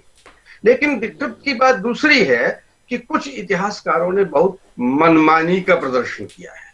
वह मनमानी एक तो यह दिखाई देती है कि 60 के बाद छंदोबद्ध कविता भी हिंदी में लिखी गई है। कुछ इतिहासकार, सबकी बात मैं नहीं कर रहा, लेकिन कुछ इतिहासकारों ने तो ये मान लिया है कि जैसे 60 के बाद जो है वह तो छंदोबद्ध कविता लिखी ही नहीं गई, जबकि हम जानते हैं कि नवगीत की 60 वर्षों से निरंतर एक धारा प्रवाहित हुई है। जब मैं 60 वर्षों से कह रहा हूं तो इसमें भी एक स्पष्टीकरण की जरूरत है, और वो स्पष्टीकरण ये है कि मेरे कहने का अर्थ ये नहीं है कि वह एक जड़ विधा के रूप में रहा है, और जो 1958 में जब गीतांगिनी प्रकाशित हुई थी और आज जब हम 2021 की बात करते हैं तो एक सी प्रवृत्तियां नहीं, वो प्रवृत्तियों में परिवर्तन निरंतर होता रहा है। लेकिन नवगीत का आरंभ की बात मैंने कही कि 1960 के आसपास जब होता है और उससे लेकर और अब तक साहित्य इतिहास में वो दर्ज नहीं है। पहली तो दिक्कत ये दर्ज नहीं है, और जहां दर्ज है वहां एक दूसरी स्थिति, दूसरी विडंबना मिलती है। वो विडंबना ये है कि बहुत भ्रामक स्थिति है। बहुत सारे विद्वान इतिहासकारों को पारंपरिक गीत की प्रवृत्तियों में और नवगीत की प्रवृत्तियों में कोई भेद करने की समझ दिखाई नहीं देती। किस प्रकार से समष्टि परक जनोन्मुखता को अपनाकर नवगीत का उद्भव हुआ है, इसका एक बड़ा मुझे रोचक उदाहरण याद आ रहा है। समय बहुत कम है, बहुत संक्षेप में मैं बात करूंगा। 1996-97 की बात है संभवतः। त्रिलोचन शास्त्री जी के सम्मान में मोतीलाल नेहरू कॉलेज दिल्ली विश्वविद्यालय का उसमें एक गोष्ठी थी और उसमें नामवर जी उसकी अध्यक्षता कर रहे थे। तो नामवर जी ने जब चर्चा आई शायद शास्त्री जी ने ही ये चर्चा छेड़ी थी कि जो बाद का गीत है उस पर उन्होंने पृथ्वी शास्त्री जी ने, तो नामवर जी की जो टिप्पणी थी तो उसमें उन्होंने रूपवाद का आरोप लगाते हुए उदाहरण जो दिए, ये देखिए बहुत रोचक बात है, ये उदाहरण जो दिए वो बच्चन और नीरज के दिए। बच्चन और नीरज तो नवगीतकार नहीं है, आप नवगीतकार के रूप में उनको उद्धृत कर रहे हैं जिनका नवगीत से कोई संबंध ही नहीं है। तो जैसा मैंने कहा कि एक बड़ी भ्रामक स्थिति हमें इतिहास की पुस्तकों में दिखाई देती है, कोई स्पष्टता नहीं, बड़ा गड्ढमड रूप हमें दिखाई देता है। एक बात, दूसरे क्रोनोलॉजिकल समझ नहीं है। जितने मैंने हिंदी साहित्य के इतिहास के ग्रंथ देखे हैं उनमें यदि सौभाग्य से किसी ने नवगीत की चर्चा कर भी दी है तो उस चर्चा में आप पाएंगे कि यदि यश मालवीय को पहले कोई विश्लेषित उनकी चर्चा कर रहा है और जो उनके पिताश्री हैं उनकी चर्चा बाद में कर रहा है, यानी कोई क्रोनोलॉजिकल समझ ही नहीं है। तो ऐसी विडंबना हमारे सामने आती है, यह इतिहास को बहुत एक विचित्र रूप में हमारे सामने ले आती है। क्रोनोलॉजी के साथ साथ एक कहीं ना कहीं साहित्यिक कद भी होता है, उस कद की उपेक्षा करके भी आप जब नामोल्लेख करते हैं या चर्चा करते हैं वह भी अपने आप में बहुत महत्वपूर्ण एक त्रुटि ही मानी जाएगी इतिहास की। इन सारी स्थितियों को ध्यान में रखते हुए मैं बहुत संक्षेप में 2-3 मिनट में एक ब्यौरा जो है समकालीन गीत का सिर्फ उन संकलनों के माध्यम से, नवगीत का उन संकलनों के माध्यम से देना चाहूंगा जो संयुक्त या संपादित संकलन है। क्योंकि यदि हम बात इंडिविजुअल की करेंगे, इंडिविजुअल लेखकों की करेंगे तो बहुत लंबी चर्चा हो जाएगी और वो यहाँ प्रासंगिक नहीं है। 5-6 जो संपादित संकलन है नवगीत के, उनका एक परिचय संक्षेप में यहाँ इसलिए देना चाहता हूँ ताकि जो साहित्य का इतिहास लिखा जाए उस विषय पर बात हो तो उसकी एक समझ जो है वो होनी चाहिए। कुकरेती जी आने वाले थे, जैसा अभी गंगा प्रसाद जी बता रहे थे कि उनके पिताजी अस्पताल में हैं इसलिए वो उपस्थित नहीं हो पा रहे हैं, जुड़ नहीं पा रहे हैं हमारे इस पटल से। उनकी इतिहास की पुस्तक संयोग से पिछले दिनों आई है, हिंदी साहित्य का इतिहास, और ये खुशी की बात है कि उन्होंने जो 60 के बाद जो हिंदी साहित्य के अलग अलग आंदोलन, 4-5 प्रमुख जो आंदोलन है उन सबको समाहित किया है और गजल गीत को भी उचित स्थान दिया है, नवगीत को भी उचित स्थान दिया है। ये प्रवृत्ति हमें कम से कम हमारे जो युवा ही कहेंगे हेमंत कुकरेती को अभी इतिहासकार के रूप में, तो युवा इतिहासकार हेमंत कुकरेती ने जरूर एक बहुत अच्छा कार्य किया है, उनको बधाई देता हूँ। यद्यपि आज वो उपस्थित नहीं हो पाए, अभी उन्हें जुड़ना था। साहित्य अकादमी ने 10 वर्ष पहले एक पुस्तक के प्रकाशन की 11 वर्ष पहले एक योजना बनाई थी, स्वातंत्र्योत्तर हिंदी साहित्य का इतिहास। बड़ी विचित्र स्थिति है कि लेखकों ने ज्यादातर लेख लिख दिए थे, उनको पारिश्रमिक वगैरह का भुगतान भी हो गया था, लेकिन आज तक ये पुस्तक अभी प्रकाशित नहीं हो पाई है। संयोग से उसमें मेरा भी नवगीत पर एक लंबा निबंध है। तो मैं जो बात कर रहा था संयुक्त संकलनों की, और वो 2-3 मिनट में मैं उसको समाप्त करके अपनी बात खत्म कर दूं। 1958 में गीतांगिनी एक संकलन आता है राजेंद्र प्रसाद सिंह द्वारा संपादित, जिसमें नवगीत शब्द का सबसे पहले उल्लेख होता है। लेकिन खास बात यह है कि उस संकलन में जिन प्रवृत्तियों का निर्धारण है वो प्रवृत्तियां कुछ कुछ आगे चलकर विकसित भी होती हैं, लेकिन जिन कवियों को वहां उसमें चुना गया है वे पूरी तरह से नवगीत के रूप में आगे स्थापित नहीं होते और नवगीत की प्रवृत्तियों का वो सही प्रतिनिधित्व नहीं करते। 1964 में ओम प्रभाकर और भागीरथ भार्गव के संपादन में एक पुस्तक आती है, कविता 64, और उस कविता 64 में आवश्यक हमें ऐसे कवि भी शामिल मिलते हैं और उसमें वो लेख भी शामिल मिलते हैं जो नवगीत की चर्चा करते हैं, और इसके परिणाम स्वरूप एक अच्छी समझ नवगीत की बननी शुरू होती है, जिसमें ठाकुर प्रसाद सिंह, उमाकांत मालवीय, ओम प्रभाकर और देवेंद्र कुमार, नईम, नरेश सक्सेना, इन लोगों के गीत और लेख जो हैं इस पुस्तक में संकलित।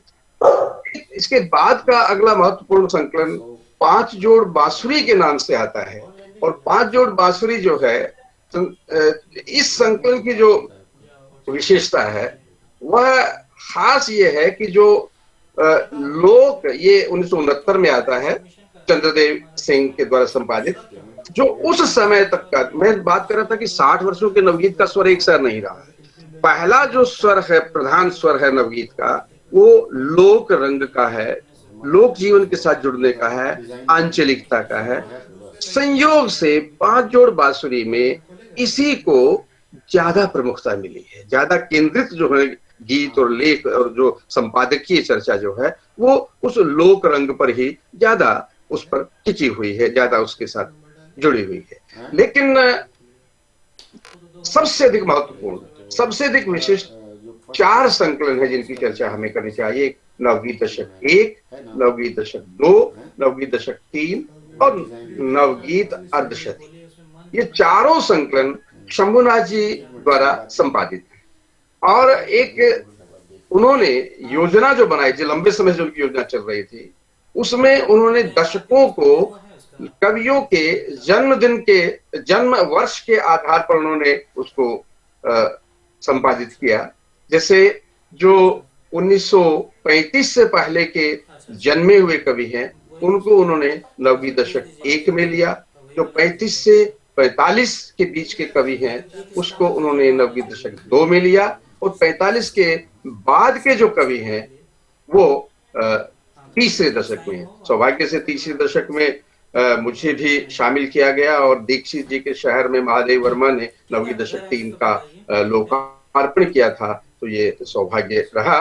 तो खैर नवगीत दशक 1, 2, 3 यदि इनको देख ले, उसमें नवगीत अर्धशती को भी शामिल कर, तो एक तरह से 1990 तक 1985 तक का जो नवगीत है उसका बहुत ही महत्वपूर्ण अंश इन चारों संपादित संकलों में समाहित हो जाए।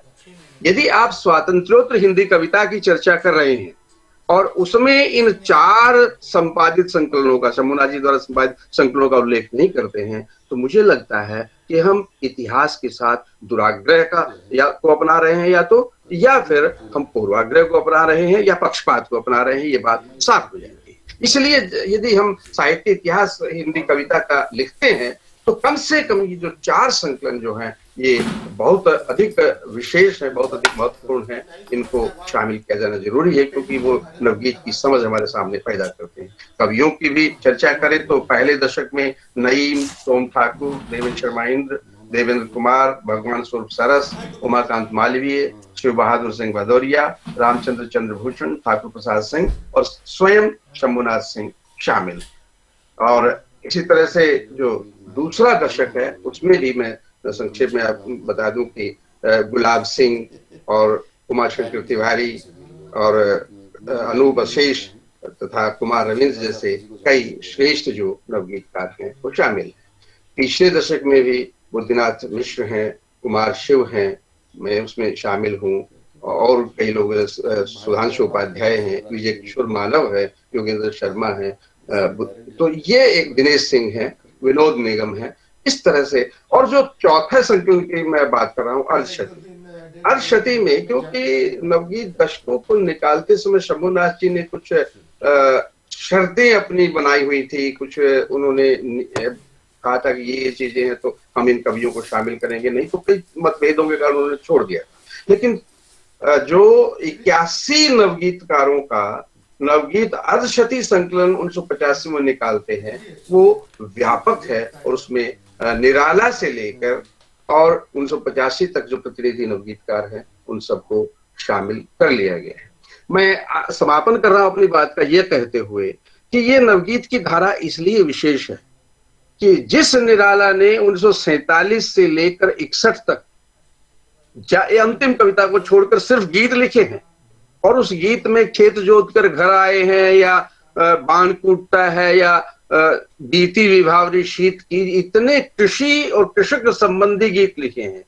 किसान के जीवन को लेकर गीत लिखने वाला यदि हिंदी में कोई कवि है, गीत लिखने वाला कह रहा हूं, तो उस समय नीरज और बच्चन का उदाहरण नामवर जी दे रहे हैं, लेकिन निराला क्या लिख रहे हैं ये क्यों नहीं देख रहे आप। 1947 और 61 के बीच में नवगीत अपनी परंपरा को वहीं से जोड़ता है जो समष्टि चेतना को समाहित करते हुए, सामाजिक सुख दुख को समाहित करते हुए वैयक्तिक सीमित अनुभूति के दायरे से गीत को निकाल कर खड़ा करता है। हमें जरूरत है हिंदी साहित्य के इतिहास में उस विशिष्ट धारा को भी समाहित करने की जो अभी तक सही ढंग से नहीं हुआ है। समय बहुत थोड़ा सा था तो मैंने सूत्र रूप में थोड़ी बहुत बातें कही हैं। यहाँ बहुत सारे लोगों से और मित्रों से मिलने का मौका शर्मा जी ने हमें दिया, बहुत बहुत धन्यवाद। कभी विस्तार से कोई चर्चा होगी। नमस्कार। बहुत सुंदर उपयोगी चर्चा, बहुत बहुत धन्यवाद आपका। धन्यवाद सर। साहित्य इतिहास लेखक की परंपरा पर विभिन्न काव्य आंदोलनों की जो बात आपने की वह बहुत ही सारगर्भित तथ्य है। आपके वक्तव्य को मैं मुक्तिबोध के इस कथन से सिद्ध करना चाहूंगा। मुक्तिबोध लिखते हैं कि जो कविता आवेश मूलक होती है वह एक बार में अपने को प्रकट करके समाप्त हो जाती है। जिसमें कवि आवेश के कारण और फिर उस कारण के कारण की तलाश करने लगता है, वह उस तरह से समाप्त नहीं होती, बल्कि उसे समाप्त करना कवि के लिए एक समस्या होती है। बहुत बहुत धन्यवाद। अब मैं अगले वक्ता के रूप में सम्मान आमंत्रित करना चाहूंगा विक्रम विश्वविद्यालय के हिंदी विभाग के उज्जैन के आचार्य तथा प्रसिद्ध शिक्षाविद प्रोफेसर शैलेंद्र कुमार शर्मा जी को। आपने अपने विभाग में शोध का महत्वपूर्ण केंद्र जो स्थापित किया है वह बहुत ही सराहनीय है। आप अक्षय वक्ता और बड़े सफल प्राध्यापक हैं। कुलानुशासन के रूप में भी आप विश्वविद्यालय से जुड़े रहे हैं। आपकी कई पुस्तकें प्रकाशित हो चुकी हैं। आप अनेक विषयों पर शोध निर्देशन का कार्य किया है। हिंदी विकास की विभिन्न दशाओं में आप सक्रिय हैं।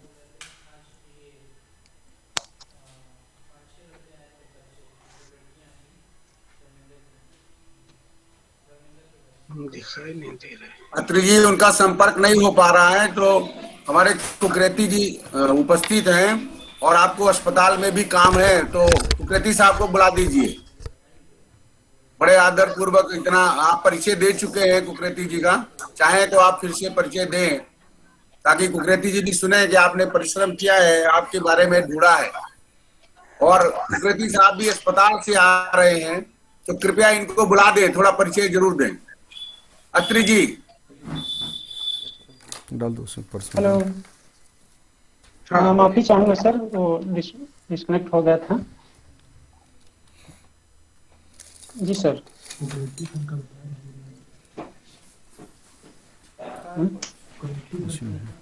कृति जी को बुला दीजिए। अच्छा सर, बच्चे के साथ जी सर।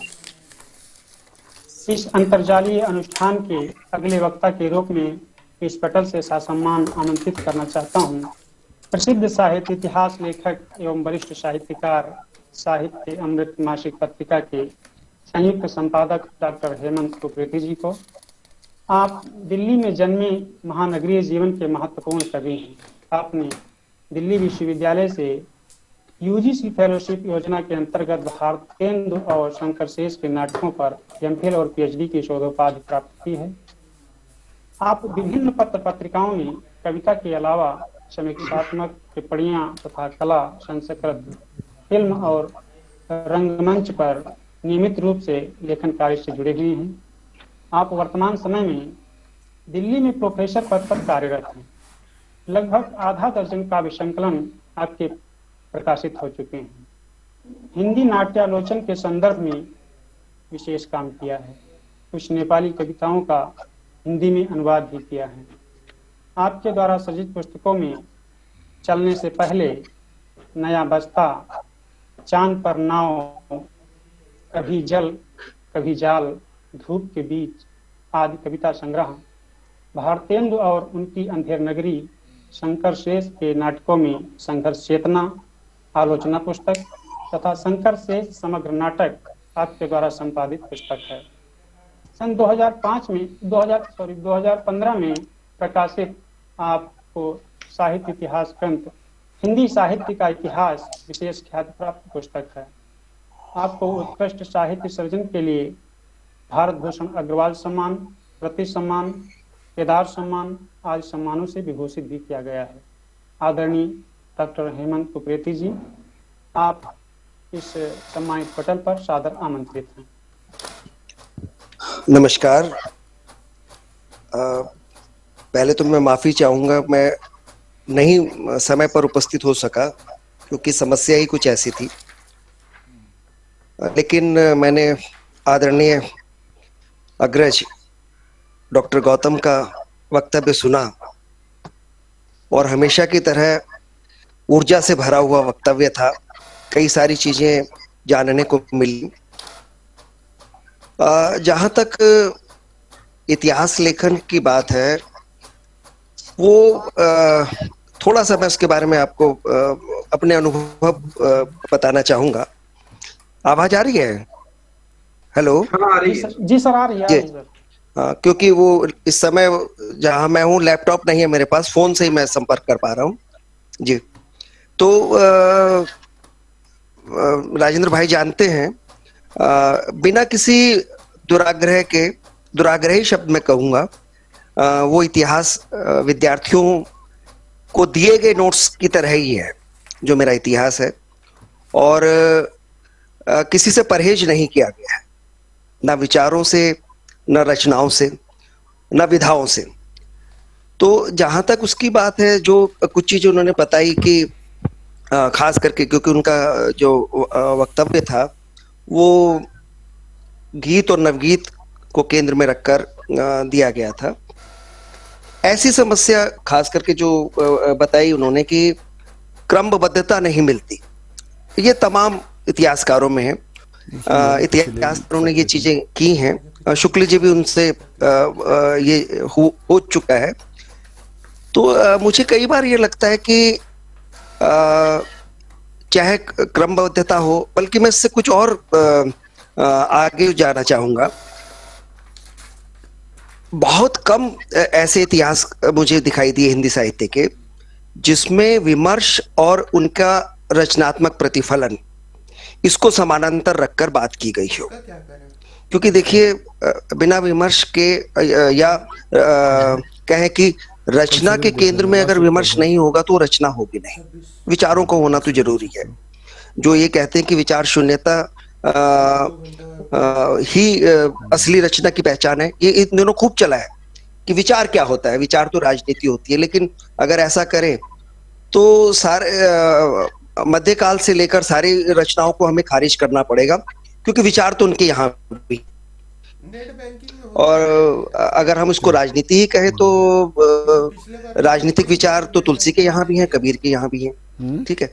लेकिन दुर्भाग्य से हुआ क्या है, खास करके मध्यकालीन साहित्य को जब ध्यान में रखकर लोगों ने लिखा है, किसी भी इतिहास में ये नहीं दिखाई दिया कि ये अगर ये विमर्श आया तो इसके कारण क्या थे, है ना। ये विचार अगर आए तो कारण क्या था। हवा में तो पैदा नहीं होते, जरूरतें होती है। और किसी रचनाकार को ये विचार क्यों पसंद आया, इसी को लेकर वो क्यों आगे बढ़ा। तो इसको लेकर भी मेरे मन में शंकाएं उठती रही। कुछ मैंने कोशिश की, पता नहीं मैं सफल हुआ कि नहीं सफल हुआ, तो लोग, लेकिन मैंने ये करने का कोशिश किया। और दूसरी बात ये था कि इस दौरान मुझे ये लगा, क्योंकि बहुत सारी गोष्ठियों में इसलिए भी जाता रहा कि इतिहास के ऊपर थोड़ा बहुत काम किया है तो लोग बुलाते रहे, लेकिन अधिकतर जो साहित्य इतिहास है, राजेंद्र जी आप इसकी ताकीद करेंगे, वो विद्यार्थियों को दूर भगाने वाले हैं। विद्यार्थी अगर उनको जैसे उस तक पहुंचता है तो उससे वो दूर भागता है। वो इतने जटिल हैं, इतने उबाऊ हैं कि आप उसके साथ जुड़ नहीं पाते। दूसरी बात ये थी कि एक अभी आया, जब मैं इसको रीराइट कर रहा हूँ अपने इतिहास को, और ये शायद अगर सब कुछ ठीक ठाक रहा तो 2 खंडों में ये जाएगा। आधुनिक काल को इसको मैं अलग कर रहा हूँ क्योंकि बहुत सारी सामग्री उसमें छूट गई। उसी दौरान मुझे एक मेजर सर्जरी से गुजरना पड़ा था, बाईपास मेरी होनी थी, तो वो एक तरह से छूट गया था वो काम, तो उसको मैं कर रहा हूँ। तो उसमें मैंने एक एक्सपेरिमेंट करना चाहा है कि वर्तमान से लेके अतीत तक जाया जाए, यानी आधुनिक काल को पहले उसमें देखा जाए और उसको पीछे उल्टी तरफ जाया जाए। क्योंकि जो आज का विद्यार्थी है, आप लोग तो बिल्कुल जिसे कह सकते हैं कि विशुद्ध हिंदी बेल्ट में बैठे हुए हैं, लेकिन हम लोगों का जो अनुभव है दिल्ली जैसे शहर में, यहाँ ऑनर्स का विद्यार्थी तो छोड़ दीजिए, एमए का विद्यार्थी भी मध्यकाल के साथ तादाद में नहीं बिठा पाता, बहुत मुश्किल है। बहुत कम लोग उस तरह से समझाने वाले बच्चे भी हैं। तो वर्तमान से लेके बिल्कुल समकालीन के लेके जो समकाल से जुड़ी हुई रचनाएं वहां से लेके और पीछे जाने की बात मैं इसलिए कर रहा हूं कि ये पता तो चले कि जो आज तक आया है, राजेंद्र गौतम आए हैं तो इनके बीच कबीर के यहाँ है ना, वो बीच में वो कहाँ पर वो विकसित होते रहे, पल्लवित होते रहे, इस तरह से। तो जो मैं बात आप तक और शेयर करना चाहता हूँ कि ये रचनाओं की बजाय मैं इस रूप में भी इसको नियोजित कर रहा हूँ कि रचनाकार केंद्रित हो, यानी रचनाकारों के माध्यम से इतिहास को देखने की कोशिश है, पता नहीं किस तरह से है। तो वो पूरा ढांचा ही मैंने उसको बदलने की कोशिश की है। दूसरा ये कि जब मैं इसको कर रहा था तो राजेंद्र भाई मुझे माफ करेंगे, गीत के क्षेत्र में, नवगीत के क्षेत्र में इतना अफरा तफरी है, इतना शोर है ना, कोहराम मचा हुआ है, लेकिन दुर्भाग्य से प्रतिभाएं बहुत कम है और शोर मचाने वाले वो लोग हैं जिनमें कुछ भी नहीं है, जिनके यहाँ कोई तत्व ही नहीं है ना। तो बहुत कम है। मैं बहुत बड़े मन से चाहता था, क्योंकि मैंने भी शुरुआत गीत से शुरू की थी और मुझे बहुत, अगर मैं वो देखूं तो गीत और गजल बहुत प्रिय लगते हैं एक रचनाकार के रूप में भी। तो ये जब इस तरह से दिखाई दिया तो गिनती के मुझे 10 लोग दिखाई देते हैं केवल गीत के क्षेत्र में, है ना। लेकिन अगर इसी तरीके से हम आगे बढ़ेंगे तो मुझे लगता है कि पूरे साहित्य के इतिहास में, खास करके कवियों के अगर बात करें तो 100 की गिनती से आगे नहीं बढ़ पा रहे हैं। ये मैं बहुत इज्जत के साथ चीजों को रख रहा हूं और बहुत सम्मान देते हुए रख रहा हूं, क्योंकि है ही नहीं। अधिकतर जो रचनाएं हैं वो एक तरह से कट एंड पेस्ट है, और खास करके जो ये वो लोग जो कि मौका देखकर आ गए हैं, पाला बदल कर आए हैं, उनके साहित्य को अगर हम देखेंगे तो अब समझ में आ रहा है कि इसमें तो बहुत सारा कूड़ा है, बहुत ही ऐसा है कि जिसकी कोई जरूरत थी नहीं। वो यानी हिंदी में बाहर की तरह उसमें डाल दिया गया है। हिंदी के ऊपर वो एक कहना चाहिए कि एक क्या कहना चाहिए कि अवांछित लगता है। एक और बात कि हिंदी साहित्य को अगर मैं वो व्यक्तिगत तौर से देखूं, मुझे वो लोग जो कि बड़े बड़े डिपार्टमेंट्स में बैठे हुए हैं, इससे काम नहीं चलेगा, कुछ नहीं कर पाए, कुछ भी नहीं कर पाए। साहित्य का इतिहास लेकर असल में विभागों की योजना होनी चाहिए थी, उन लोगों को तैयार करना चाहा था। हम तो दिल्ली विश्वविद्यालय के उपनिवेश में हम लोग बैठे हुए है ना, और वहां बैठकर ये केवल ये था कि ये प्रत्याशित तरीके से तैयारी हो गई और वो चीज आ गई, लेकिन वहां पर कुछ नहीं होता और बहुत बड़ी बड़ी योजनाएं उस तरह से बनती हैं, बहुत उसमें शोर होता है। और जब अगर कोई उस तरह से बनती भी है तो जो नाम चुने जाते हैं उसमें आप केवल शर्मिंदा हो सकते हैं। आप उनके साथ, यहाँ तो इतने महत्वपूर्ण लोगों ने आपने वो इकट्ठा कर लिया, महत्वपूर्ण लोगों को, कि मैं आपको बधाई देना चाहता हूँ। सब अपने अपने विषयों के मूर्धन्य लोग हैं और इनके लेखन से हम लोग परिचित हैं। लेकिन अगर मैं दिल्ली विश्वविद्यालय की बात करूं, जहां मैं लगभग 26-27 साल से पढ़ा रहा हूं, वहां पर भी बहुत बड़े बड़े प्रोजेक्ट हुए हैं साहित्य के इतिहास के नाम पर, तो कोई काम नहीं होता, शोर बहुत होता है, काम नहीं होता। तो मैं चाहता हूं कि इस मंच के माध्यम से ये भी जाए कि अलग अलग विश्वविद्यालय तय करें और वहां पर अपने अपने क्षेत्र के लोगों को बुलाया जाए और उनके ऊपर बात की जाए। मैंने बहुत तैयारी नहीं की, क्योंकि मेरे पिता आईसीयू में रहे हैं और ब्रेन हेमरेज उन्हें हुआ है, तो बिल्कुल भी नहीं कर पाया। क्योंकि दूसरे दिन जब इनका फोन आया था तो मैंने उनको बता दिया था, लेकिन मैं इसमें सुनना चाहता था आप लोगों को। जैसे राजेंद्र भाई की बातों को सुना तो कई सारी चीजें आई और वो मुझे मदद करेंगे, उनकी तो मदद मैंने पहले भी ली है अपने इतिहास में, आगे भी करूंगा। तो यही कुछ चीजें हैं, बाकी मैं आप लोगों को सुनना चाहता हूँ और कुछ चीजें मैं नोट करूंगा ताकि अब आगे जो अपना काम मुझे करना है मैं उसको ठीक कर सकूं। धन्यवाद। धन्यवाद सर। हिंदी साहित्य इतिहास लेखन के पुनर्पाठ में आपका बहुत ही सारगर्भित व्याख्यान रहा सर।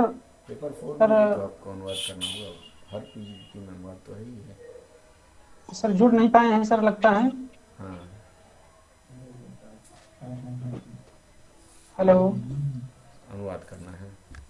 आवाज कट रही है जी इस समय सर जुड़ नहीं अत्री पाए जी, हैं क्या आवाज अभी? कट रही है ठीक है। हेलो, अत्री जी, आवाज कट रही है।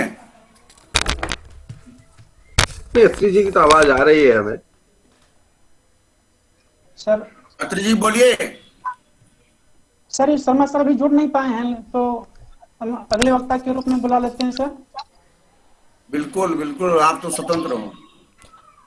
हेमंत कुकरेती जी को अभी श्री बीरेन्द्र तिवारी रचनात्मक सम्मान मिलने वाला, इसके लिए भी हम मंच की ओर से हार्दिक बधाई दे रहे हैं। बहुत बधाई, 18 बहुत से बधाई। 21 मार्च के बीच मध्य प्रदेश राष्ट्रभाषा प्रचार समिति इनको सम्मानित करने जा रही है। ये धन्यवाद। मंच आप अभिनंदित करना चाहता है, यहाँ से भी हम आपका हार्दिक अभिनंदन कर रहे हैं।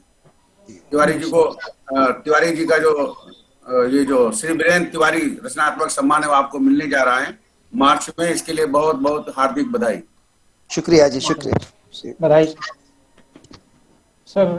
इस सारस्वत अभियान के अगले वक्ता के रूप में सादर आमंत्रित हैं केंद्रीय हिंदी संस्थान आगरा के निवर्तमान निदेशक तथा वैज्ञानिक तथा तकनीकी शब्दावली आयोग मानव संसाधन विकास मंत्रालय भारत सरकार के पूर्व अध्यक्ष और आज के इस सारस्वत अनुष्ठान के अतिथि वक्ता प्रोफेसर नंदकिशोर पांडे जी।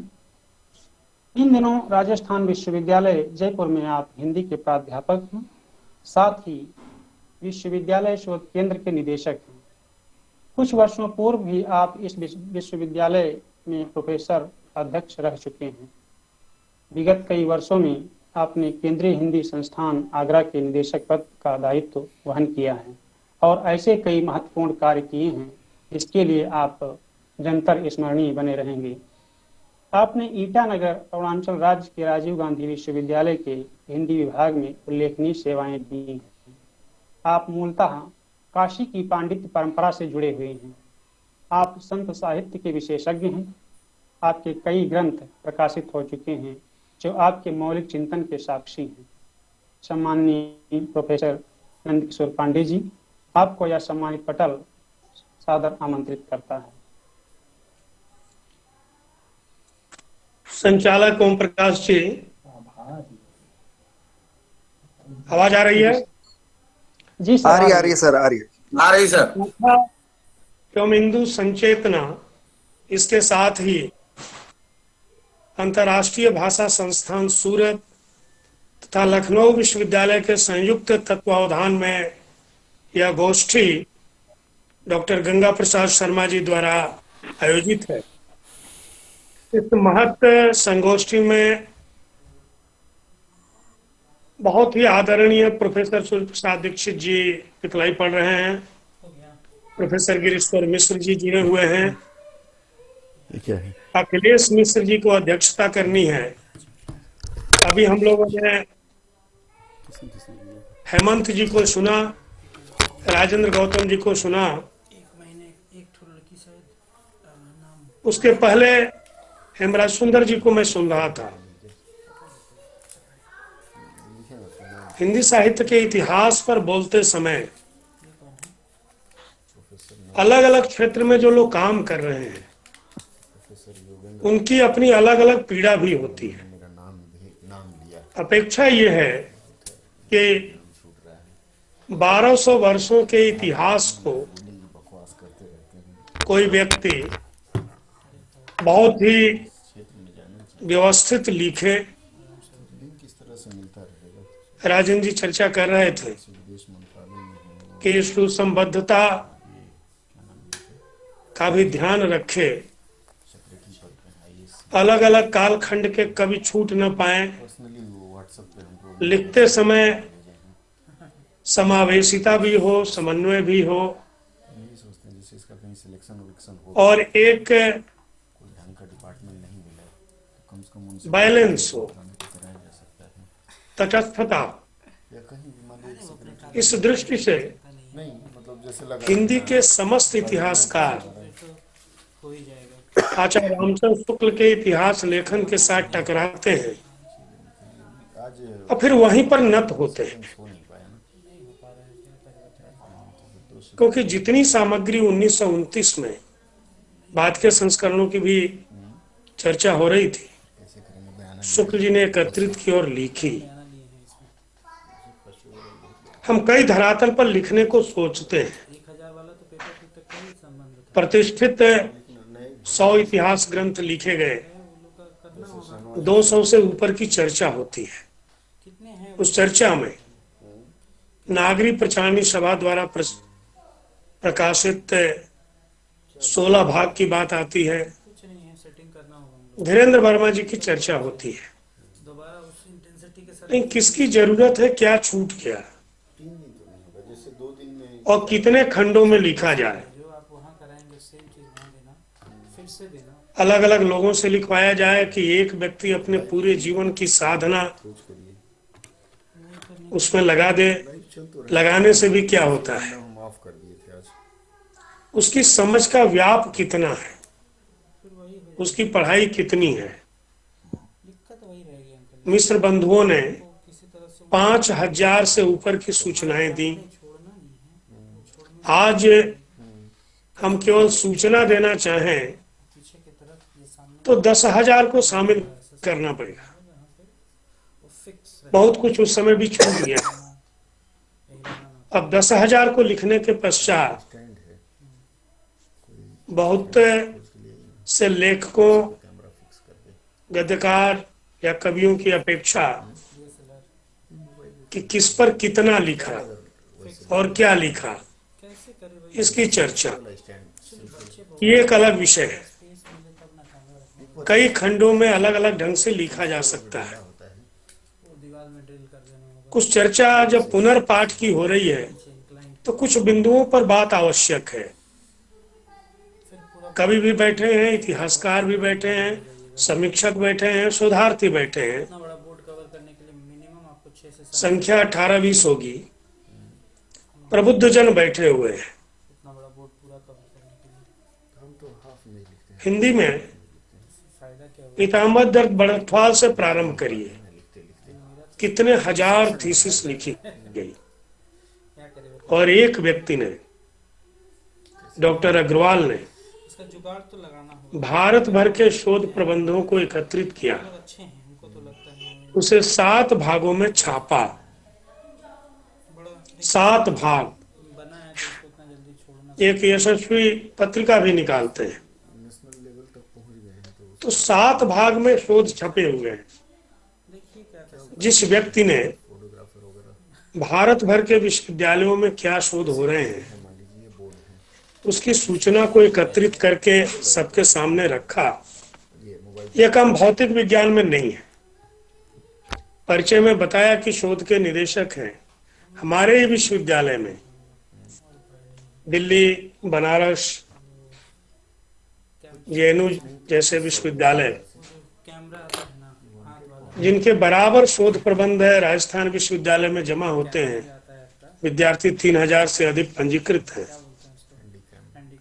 इन समस्त विश्वविद्यालयों के शोधों को इकट्ठा किया। ये शोध क्यों होते हैं? शोध प्रबंधों का कितना उपयोग हिंदी साहित्य के इतिहास में हुआ। हम एक पंक्ति में यह भी नहीं कह सकते कि सब निरर्थक हैं, उनके उपयोग की क्या जरूरत है। उनका जब हमने उपयोग ही नहीं किया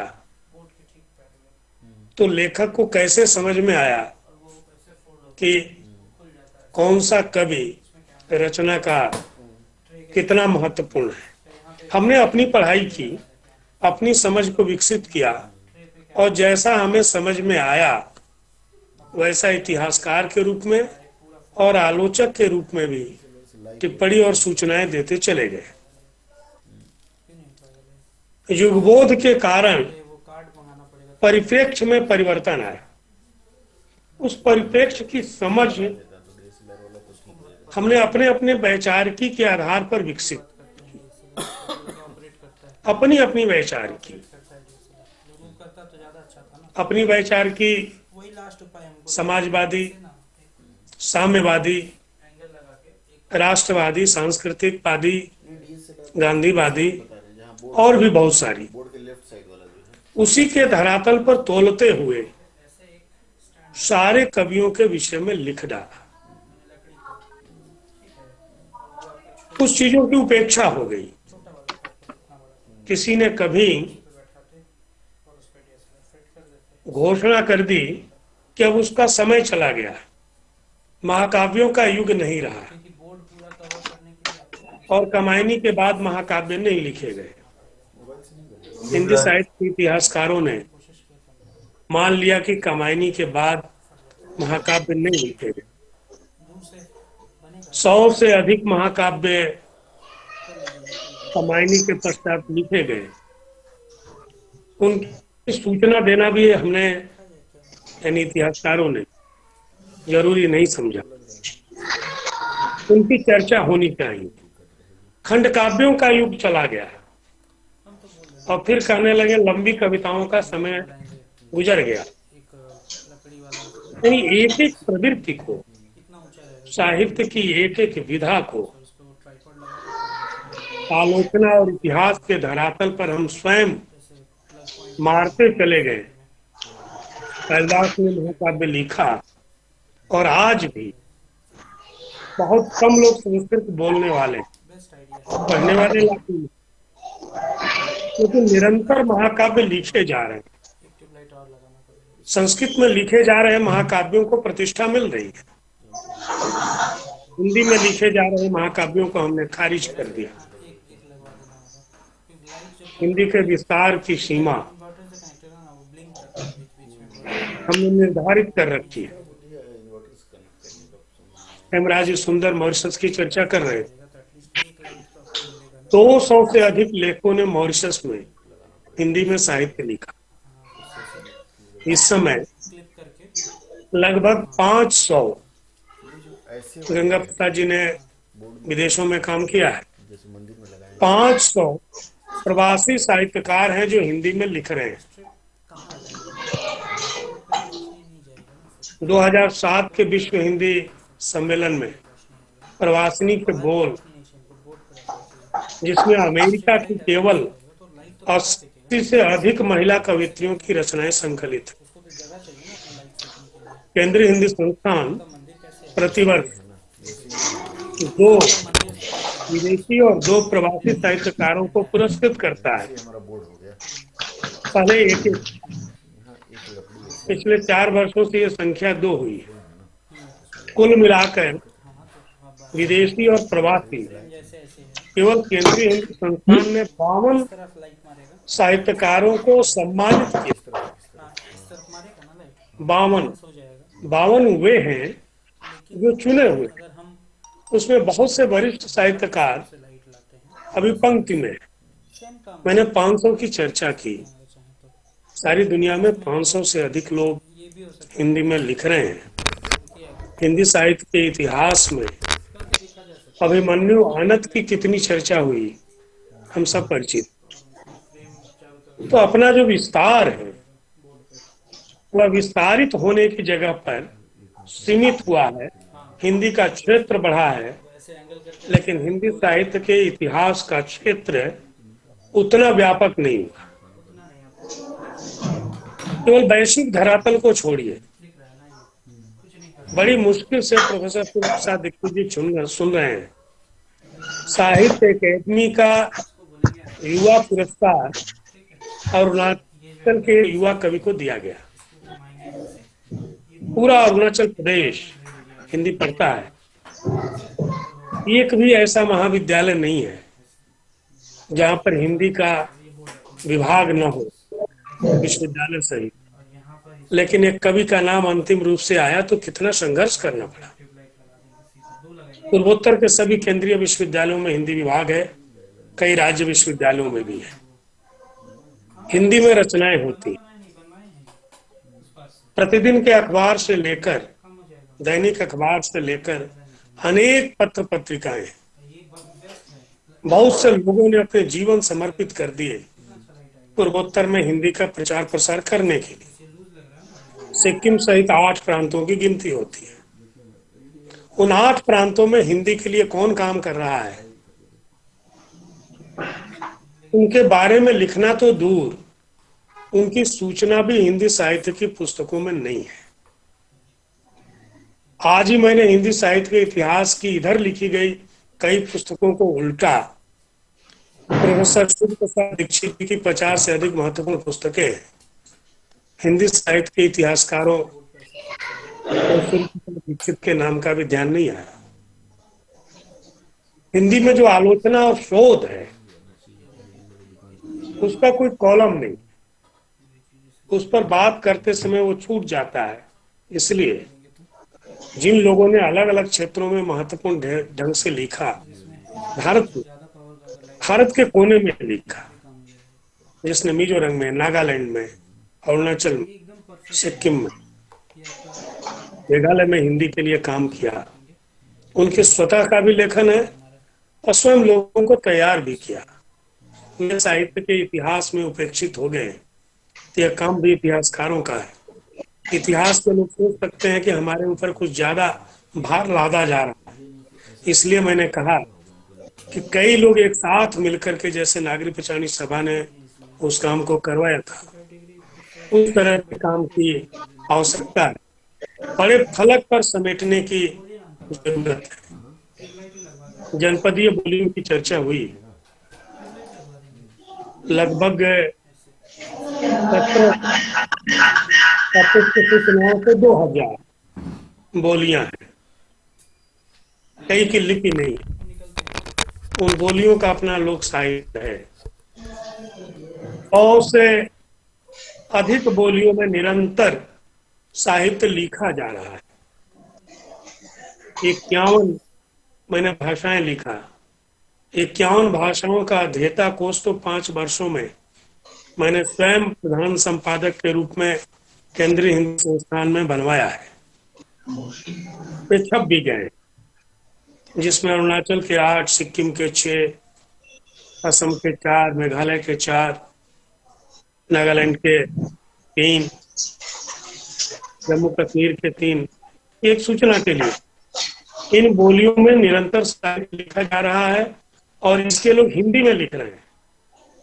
इन बोलियों के जो लेखक और कवि हैं, अभी तो हम हिंदी की बोलियां जिनको कहते हैं 18-19 को शामिल करते हैं। मैथिली 8वीं अनुसूची में शामिल हो गई। राजधानी के नाम पर 72 बोलियों का समूह 8वीं अनुसूची के लिए संघर्षरत है। और भोजपुरी, जब हम उसको हिंदी की बोली कहते हैं तो इसमें लिखा हुआ साहित्य हिंदी का साहित्य है। पुराने इतिहासकारों ने इसकी अनदेखी नहीं की। विद्यापति हिंदी में शामिल हुए, हिंदी साहित्य के इतिहासकार भिखारी ठाकुर से लेकर के अब तक जो भोजपुरी में लिख रहे हैं उनको शामिल कर लेते, या राजस्थानी में लिख रहे हैं अलग अलग बोलियों में, तो संभवतः ये समस्या नहीं आती। अवधी और ब्रजभाषा में लिखने वाले हिंदी के ही साहित्यकार हैं। इन सब बोलियों में लिखने वाले साहित्यकारों से हिंदी समृद्ध है। कबीर, जायसी, मीराबाई, तुलसीदास, सूरदास इन हिंदी के बोलियों के कवि हैं, हिंदी साहित्य के इतिहास को समृद्ध कर रहे हैं। तो आज 20वीं शताब्दी के उत्तरार्ध और 21वीं शताब्दी के प्रारंभ में ऐसी कौन सी समस्या आ गई कि हमने इनको इतिहास ग्रंथों से दूर कर दिया। गुरुमुखी लिपि में लिखित विशाल साहित्य गद्य और पद्य में है। हमको पहले के इतिहासकारों ने, कवियों ने, संकलनकर्ताओं ने सिख दुर्गों को हिंदी साहित्य के इतिहास से लेकर संकलन ग्रंथों तक में शामिल किया। आज के विद्वानों ने पंजाबी का मान लिया। गुरु ग्रंथ साहब में हिंदी के कितने कवि शामिल हैं, वे पंजाबी के कवि नहीं है, वे हिंदी के बोलियों के कवि हैं। लिपि अलग होने पर भी तब हमने इतनी उदारता दिखाई कि जायसी को अवधी का कवि देवनागरी लिपि में नहीं प्राप्त होने पर भी हमने अनेक कवियों को हिंदी साहित्य के इतिहास में केवल और भाषा के आधार पर हम शामिल करते गए और हिंदी साहित्य के इतिहास को बड़ा समृद्ध और प्रभावशाली बनाया। हिंदी साहित्य के इतिहासकार तो इसमें अटके और फंसे रह गए, क्या भ्रंश और आहट हिंदी है या नहीं है। हिंदी साहित्य के इतिहास को जब पुराना बतलाना पड़ता है तो हम सरह पात तक जाते हैं और कहते हैं कि हिंदी की शुरुआत 8वीं शताब्दी में हुई है, और भाषा की बात करनी होती है तो कहते हैं कोई हिंदी नहीं है, उसकी चर्चा पृष्ठभूमि में होगी। आहट और अभ्रंश को निकाल देने से 400 वर्ष हम आगे आ जाते हैं। हिंदी आलोचना में सांस्कृतिक आलोचना की हमने उपेक्षा की। आलोचकों की जिस आलोचना दृष्टि से पूरे साहित्य को पढ़ा गया, तो गांधीवादी हो सकती है, मार्क्सवादी हो गई, शैली विज्ञान की दृष्टि से हमने पढ़ा, संरचना की दृष्टि से पढ़ा, लेकिन सांस्कृतिक आलोचना ओझल होती चली गई। पूरे भारत को जोड़कर पढ़ने के लिए, पूरे क्षेत्र में जो हिंदी लिखी जा रही है संपूर्ण भारत में और वैश्विक धरातल पर, इसके लिए जरूरत है सांस्कृतिक आलोचकों। अब्दुल रहमान को हम कैसे पढ़ेंगे? अब्दुल रहमान को पढ़ते समय, स्थापित करते समय और खारिज करते समय हमारी असुविधा ये हुई कि वो आज के भारत का कवि नहीं है।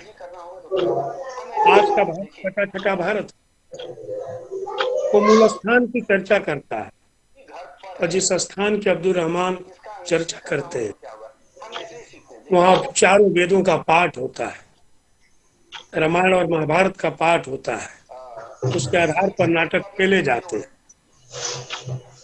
संगीत और नृत्य का गायन होता है, नल दमयंती की कथा सुनी जाती है। इसकी चर्चा अब्दुल रहमान कर रहे हैं। अब ये हिंदी साहित्य में वीरा विदग्धा नायिका की कथा के रूप में आया, क्योंकि हमने सांस्कृतिक आलोचना की अनदेखी की। वो वृक्षों और वनस्पतियों की चर्चा करते हैं तो हम नाम गणना पद्धति उसको कहते हैं, उसमें हम अपनी चिकित्सा पद्धति और आयुर्वेद को नहीं ढूंढते। मैंने केवल एक उदाहरण दिया। जब हम प्रतिरोध के कवियों की चर्चा करते हैं तब भी समकालीन कविता में ढूंढते हैं, प्रगतिवाद से शुरुआत करते हैं। भला और रामविलास शर्मा जी था, कोई विद्यापति से प्रतिरोध की बात करते हैं।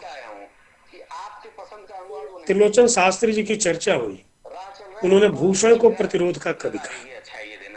यानी नए नए जो शब्द हम गढ़ते हैं, भले ही अनुवादित करके लाते हैं, तो उसका प्रयोग कैसे करते हैं, तो उसका प्रयोग और उसकी अर्थ छवि और उसकी व्यंजन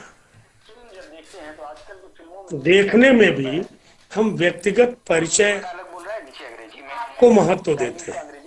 और इस दृष्टि से हिंदी साहित्य के इतिहास लेखन की दृष्टि न व्यापक हुई न समृद्ध हुई। इसलिए बार बार आचार्य रामचंद्र शुक्ल और 2 कालखंडों तक ही लिखे गए इतिहास की पुस्तक राम कुमार वर्मा की तरफ हमारी दृष्टि जाती है। भाषा विज्ञान हमसे निकल गया, हाथ से छूट गया।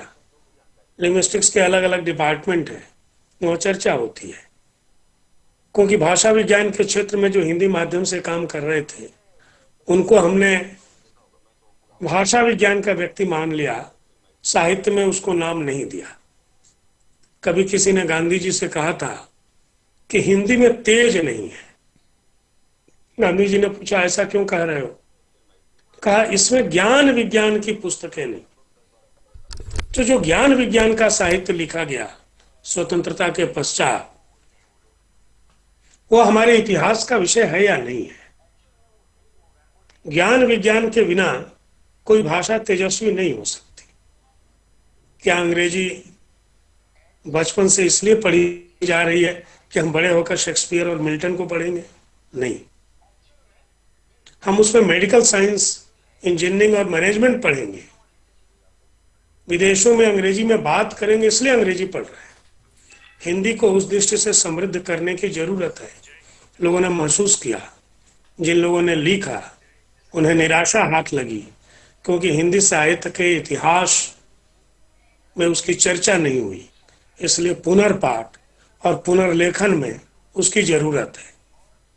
हिंदी कोशकारों की चर्चा नहीं, कोश विज्ञान को लेकर इतनी पुस्तकें लिखी मैंने अभी आत्म प्रचार किया कि 51 कोश तो मैंने बोलियों के लिए बनवाए, 3 विश्वकोश गणित, भूगोल और विज्ञान का दिल्ली केंद्र से छपा। वैज्ञानिक तथा तकनीकी शब्दावली आयोग ने 94 विषयों के कोश बनवाए। ये कोश क्या इतिहास के पृष्ठों में नहीं आने चाहिए थे? पत्रकारिता भी बिछुड़ती चली गई। हालांकि हिंदी में पत्रकारों की चर्चा और साहित्यिक पत्रकारों की चर्चा होती गई, पाठ विज्ञान की चर्चा नहीं हो। माता प्रसाद गुप्त राजस्थान विश्वविद्यालय के हिंदी विभाग में अध्यक्ष थे, इलाहाबाद विश्वविद्यालय में थे, KMI में निदेशक थे। पाठ संशोधन पर काम करने वाला उनसे बड़े लोग हिंदी में कितने हैं? आज चंद्रबरदाई, सूरदास, तुलसीदास, जायसी हमारे समक्ष हैं, तो उसमें माता प्रसाद जी का बहुत बड़ा योगदान है। पाठालोचकों की पूछ खत्म होती चली, केवल और केवल रचनात्मक लेखकों को हमने शामिल किया। शामिल करना चाहिए, उन्हें होना भी चाहिए, तो होते ही हैं, लेकिन साहित्य के इतिहास के पुनर्पाठ की जब बात होगी तो उसमें पाठ विज्ञान की चर्चा अवश्य होनी चाहिए।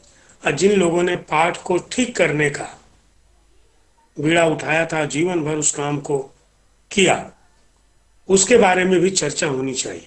आलोचना का क्षेत्र वैचारिक तो हो, लेकिन उसका व्याप बढ़े, उसकी चर्चा लिखते समय अनुपात का ध्यान नहीं है। ठीक है, तुलसीदास जैसे लोगों पर लिखते समय आचार्य शुक्ल ने भी ज्यादा लिखा, लेकिन बात आई कि बहुत से नए कवियों पर भी उसी तरह से लिखा। जिन कवियों की रचनाएं कम हैं उन पर भी जमा करके लिखा, जिन पर कम लिखा वे भी बहुत प्रतिष्ठित हुए। बिहारी जैसे कवियों के विषय में 2-2.5 पृष्ठ लिखा, लेकिन इस तरह से लिखा कि आज बिहारी का मूल्यांकन संपूर्णता में होता है। इसलिए समानुपातिकता की रक्षा हो, ये पुनर्पाठ में एक महत्वपूर्ण बिंदु है। मैं फिर से अपनी बात को दोहराते हुए कि नागरिक प्रचारणी सभा ने जिस तरह से 16 भाग में काम किया, वैसे ही आज 32 भाग में 4-4, 5-5 विद्वानों की समिति के माध्यम से, संस्थाओं के माध्यम से या व्यक्तिगत धरातल पर या किसी प्रकाशक को इस काम को करवाने की आवश्यकता है। आज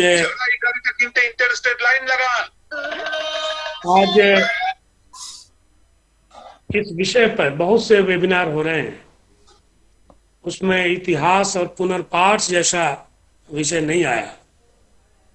100 के आसपास वेबिनार में बोलने के पश्चात बिल्कुल नया विषय गंगा प्रसाद शर्मा जी ने अंतर्राष्ट्रीय भाषा संस्थान सूरत और लखनऊ विश्वविद्यालय ने चुना, चुने हुए वक्ताओं को चुना। समय 10 मिनट का शर्मा जी ने निर्धारित किया। 13-14 मिनट बोलने के पश्चात मैं अपनी बात पूरी करता हूँ। धन्यवाद।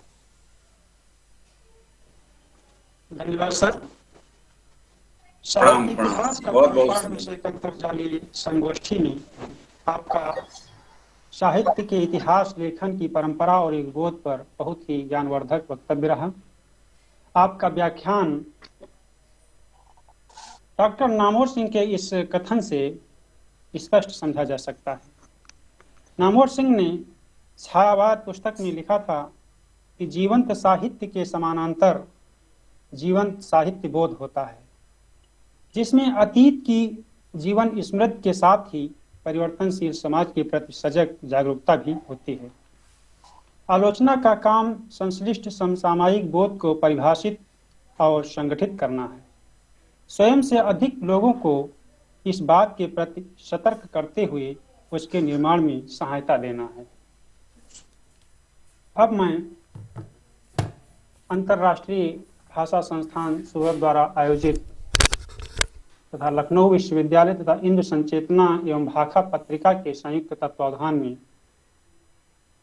आयोजित हो रहे इस अनुष्ठान के साहित्य इतिहास का पुनर्पाठ नामक अंतर्जालीय संगोष्ठी को आगे बढ़ाते हुए सम्मानित पटल से बड़े ही आदर और सम्मान के साथ आमंत्रित करना चाहूँगा आज के इस कार्यक्रम के मुख्य अतिथि, भारतीय सांस्कृतिक संबंध परिषद के पूर्व महानिदेशक एवं अनन्य भाषा और संस्कृत प्रेमी, वर्तमान अपर सचिव विदेश मंत्रालय भारत सरकार, माननीय एम्बेसडर श्री अखिलेश मिश्र जी को। आप अनेक वर्षों तक दक्षिण अफ्रीका में राजदूत रहे हैं। भारतीय संस्कृति, हिंदी भाषा और साहित्य के प्रति आपके अंतःकरण में सशक्ति है, निष्ठा है और अपनी एक अंतर्दृष्टि भी है। आपने इस संस्थान द्वारा आयोजित आभासी गोष्ठियों के प्रति जो अपनी उदारता और अनुकंपा का परिचय दिया है, समय समय पर मौलिक चिंतन सूत्र दिए हैं, वह सब आपकी बौद्धिक प्रखरता के साक्ष्य हैं। आदरणीय मुख्य अतिथि श्री अखिलेश मिश्र जी, आपका यह सम्मानित पटल सादर आह्वान करता है। नमस्कार। सबसे पहले तो मैं अपने मित्र डॉक्टर गंगा प्रसाद शर्मा जी, गुरुशेखर जी को धन्यवाद देता हूं कि उन्होंने मुझे इस संगोष्ठी में आमंत्रित किया और इतने महान विद्वानों को सुनने का अवसर प्रदान किया। मैं बहुत ध्यान से सुन रहा था और सभी वक्ताओं को मैं सादर प्रणाम करता हूँ। इतने सारगर्भित, इतने विचारोत्तेजक और इतने स्पष्ट भाव से आपने अपने विचार व्यक्त किए। आप लोगों के बीच में तो मेरी स्थिति हंस मध्य बको यथा जैसी है। आप लोग इतने महान साहित्यकार हैं और साहित्य के पक्ष के ज्ञानी हैं, आलोचक हैं। मैं तो एक बाबू हूँ, मैं मैकेनिकल इंजीनियरिंग में बीटेक एमटेक मैंने किया हुआ है, तो मैं आप लोगों के समकक्ष तो नहीं बोल सकता हूँ, लेकिन मैं समझता हूँ कि जो विषय आपने चुना है वो बहुत ही महत्वपूर्ण है। और जैसे जिस तरीके से इसमें जो वयोवृद्ध साहित्यकार हैं और चिंतक हैं, उन्होंने जिस तरीके से 2.5-3 घंटे का समय निकाला है और इस विषय पर हम सबको मार्गदर्शन देने के लिए जो उन्होंने हमको अनुग्रहित किया है, उसके लिए मैं उन सबको, गिरीश्वर जी और आप सभी लोगों को, राजेंद्र गौतम जी, हेमंत जोगेती जी, नंद किशोर जी, सबको मैं हृदय से धन्यवाद देता हूँ। चूंकि मैं एक जर्नलिस्ट हूँ और मेरे पास उस तरह से विशेष ज्ञान तो नहीं है और इसीलिए मैं ये अपने को योग्य नहीं समझता हूँ कि जो बड़े मुद्दे आप लोगों ने उठाए हैं, जैसे कि समावेशिता का प्रश्न है या किनको हम लें, किसको छोड़ें, और ये समग्र रूप से इतिहास लिखा जा रहा है कि नहीं लिखा जा रहा है। मेरी चिंता, चूंकि मैं फॉरेन सर्विस में हूँ, मैं हमेशा भारत को एक देखता हूँ और जो स्ट्रेटेजिक इश्यूज हैं उन पे मुझे ज्यादा चिंता होती है।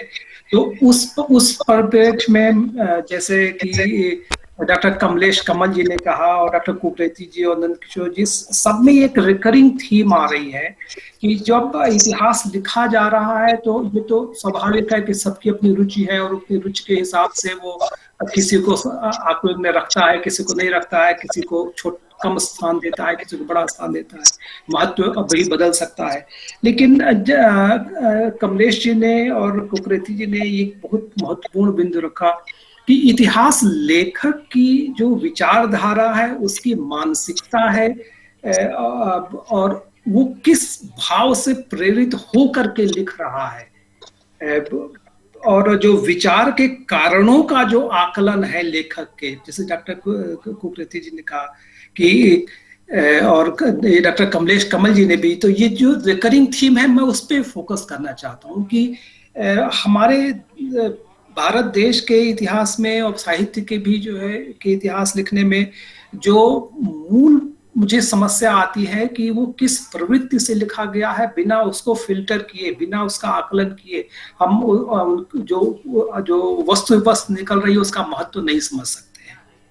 जहां तक इसका प्रश्न है, निस्संदेह भारतीय साहित्य के इतिहास के पुनर्पाठ के, पुनरावलोकन के, परिमार्जन के और परिष्करण की भी आवश्यकता है। मैं समझता हूं कि भारतीय संस्कृति को समग्र रूप में देखें या भारतीय सभ्यता को एक विशद रूप में देखें तो, और लगभग सभी भारतीय भाषाओं के साहित्य की चर्चा करें तो उन सब की प्रेरणा का बीज वैदिक साहित्य है और देववाणी संस्कृत में ही निहित है, परोक्ष रूप से या प्रत्यक्ष रूप से। और वेदों के बारे में कहा जाता है कि वेद परोक्ष वाणी है, परोक्षवादो वेदोयम, और ऋषयो मंत्र द्रष्टारः, ऋषि हैं वो मंत्रों के दृष्टा थे, वो दृष्टों के श्रोता या मंत्रों के लेखक नहीं थे। मननात् मंत्र, जिसका अर्थ मनन से स्पष्ट होता है, वह मंत्र है। वेद मंत्रों का अर्थ व्याकरण से या निरुक्त से नहीं होता है, बल्कि चिंतन, मनन, ध्यान और साधना से प्राप्त होता है। और ये भी बहुत मूलभूत सिद्धांत है ज्ञान अर्जन का और दर्शन का कि व्रतेन दीक्षा मापनोति, दीक्षाया मापनोति दक्षिणाम, दक्षिणा श्रद्धा मापनोति, श्रद्धया सत्य माप्यते।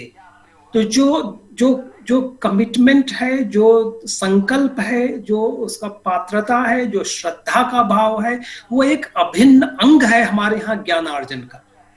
जो भारतीय मुनि और ऋषि थे, जो गुरु थे, होते थे, वो परम तत्व का साक्षात अनुभव करते थे, तब उसे अपने अनुभव को, उस अनुभव को अपने शिष्यों को और समाज को प्रदान करते थे। जबकि इसका ठीक उल्टा है कि पश्चिम में जो विद्वान हैं या प्रोफेसर हैं वो केवल अध्येता हैं, उस विषय में उनका व्यक्तिगत विश्वास हो, उनकी श्रद्धा हो, यह अनिवार्य नहीं है। और उनके चरित्र में और व्यक्तिगत आचार में उनके शोध विषय का, अध्ययन और अध्यापन के विषय का कोई विषय वस्तु से संबंध हो, इसका सामान्यतया हम दर्शन नहीं पाते हैं। जबकि भारतीय परंपरा में तो विचार और आचार दोनों ऐसे अभिन्न रूप से जुड़े हुए हैं कि उनको हम अलग अलग करके नहीं देख सकते, ऐसी कल्पना भी नहीं कर सकते। तो जो अगर हम जो भारतीय चिंतन परंपरा में वो गढ़ा बड़ा नहीं हुआ है, संपृक्त नहीं है, उसके लिए हम जो हमारे देश में क्या हुआ है और क्या हो रहा है उसका आकलन करना चुनौती का विषय है। और दूसरा विषय ये है कि त्रयो अर्थाः सर्ववेदेषु, हमारे यहाँ परंपरा ये रही है कि हम संकेत से बात बहुत बार कहते हैं और उसमें अर्थ है कई स्तर पर लिए जा सकते हैं, आदि यज्ञ, भौतिक, आधिदैविक और आध्यात्मिक। जो अल्पज्ञ हैं, जो मूढ़ हैं, वो केवल सतही भौतिक अर्थों से ही संतुष्ट हो जाते हैं और मंत्रों के जो गूढ़ और निहित अर्थ की प्राप्ति के लिए जो यथोचित प्रयास चाहिए, जो साधना चाहिए, वो नहीं करना चाहते हैं। उपनिषदों में एक प्रसंग आता है कि इंद्र देवताओं के प्रतिनिधि के रूप में और असुरों के प्रतिनिधि के रूप में विरोचन वो पूछने गए ब्रह्मा के साथ कि ब्रह्म क्या है, उसका वास्तविक स्वरूप क्या है। तो ब्रह्मा जी ने कहा कि जाओ जल में या दर्पण में देखो और जो तुमको दिखता है वही ब्रह्म है। तो जो राक्षसों का, असुरों का राज प्रतिनिधि था विरोचन, वो जाके उसने देखा और जो दिखाई पड़ा उसी से वो संतुष्ट हो गया कि उसने ब्रह्म को जान लिया। और वो शरीर ही ब्रह्म है ऐसा मान करके वो अपने को ब्रह्म ज्ञानी मानने लगा और विश्वस्त होकर के वो शरीर की उपासना और भोग आदि में लुप्त हो गया कि बस मुझे ब्रह्म का ज्ञान हो गया और शरीर की ही अर्चना ब्रह्म की अर्चना। किंतु इंद्र ने इसके बारे में विचार किया और उनके मन में संदेह आया कि अगर जो पानी में दिखता है या दर्पण में दिखता है अगर वही ब्रह्म है तो ये तो बात ठीक नहीं बैठ रही है, क्योंकि अगर शरीर में कुछ कष्ट हो या कटा हो, फुटा हो तो या गंदा हो शरीर, चेहरा, तो जिसका प्रतिबिंब है वो भी उसी तरह से दूषित हो जाएगा या छिन्न भिन्न हो जाएगा। तो ब्रह्म तो ऐसा नहीं हो सकता है। तो उन्होंने जाकर के फिर से प्रश्न किया ब्रह्मा जी से, उसके लिए साधन किया और अंत में उनको ब्रह्म ज्ञान प्राप्त हुआ। आज जब मंत्र दर्शन करने की शक्ति नहीं रही और विरोचन जैसे लोग शाब्दिक अर्थ को ही परम ज्ञान मान करके अन्यों को दिग्भ्रमित और पथभ्रष्ट करने लगे, तो जो इतिहास की जो कल्पना निकल रही है, जो नैरेटिव इंडिया से या इंडिया के बारे में निकल रहा है, वो वैसे ही है जैसे अंधे ने वो नियमाना यथांधा, जो अंधे हैं वो अंधों को ही आगे आगे रास्ता दिखा रहे हैं, उस तरह की हम देखते हैं परंपरा। और हम जिन विषयों को लेकर के चिंतित रहे हैं एक सभ्यता के रूप में, वो इंद्रियातीत विषय रहे हैं, जिनको हम केवल आंखों से जो दिखता है केवल उसकी विवेचना करने में हम संतुष्ट नहीं रहे हैं।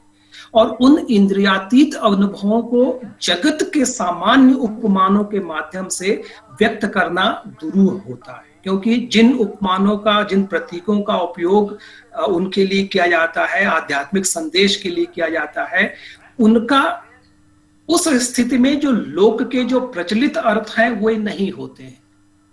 और गूढ़ दार्शनिक विषयों के अध्ययन, अनुवाद और विश्लेषण में हमने जो देखा है कि जो विदेशियों के लिए, जो कि भारतीय परंपरा से भारतीय जो प्रतीकों का उपयोग है, कई अर्थों, कई स्तरों पर जो अर्थ हम निकालने की जो शक्ति रखते हैं, अभिधा, लक्षणा और व्यंजना शब्द के कई प्रकार के गुण हैं जिनका इस्तेमाल करते हैं, जो इनसे परिचित नहीं है तो उनके लिए मूलभूत समस्याएं हैं और सीमाएं हैं।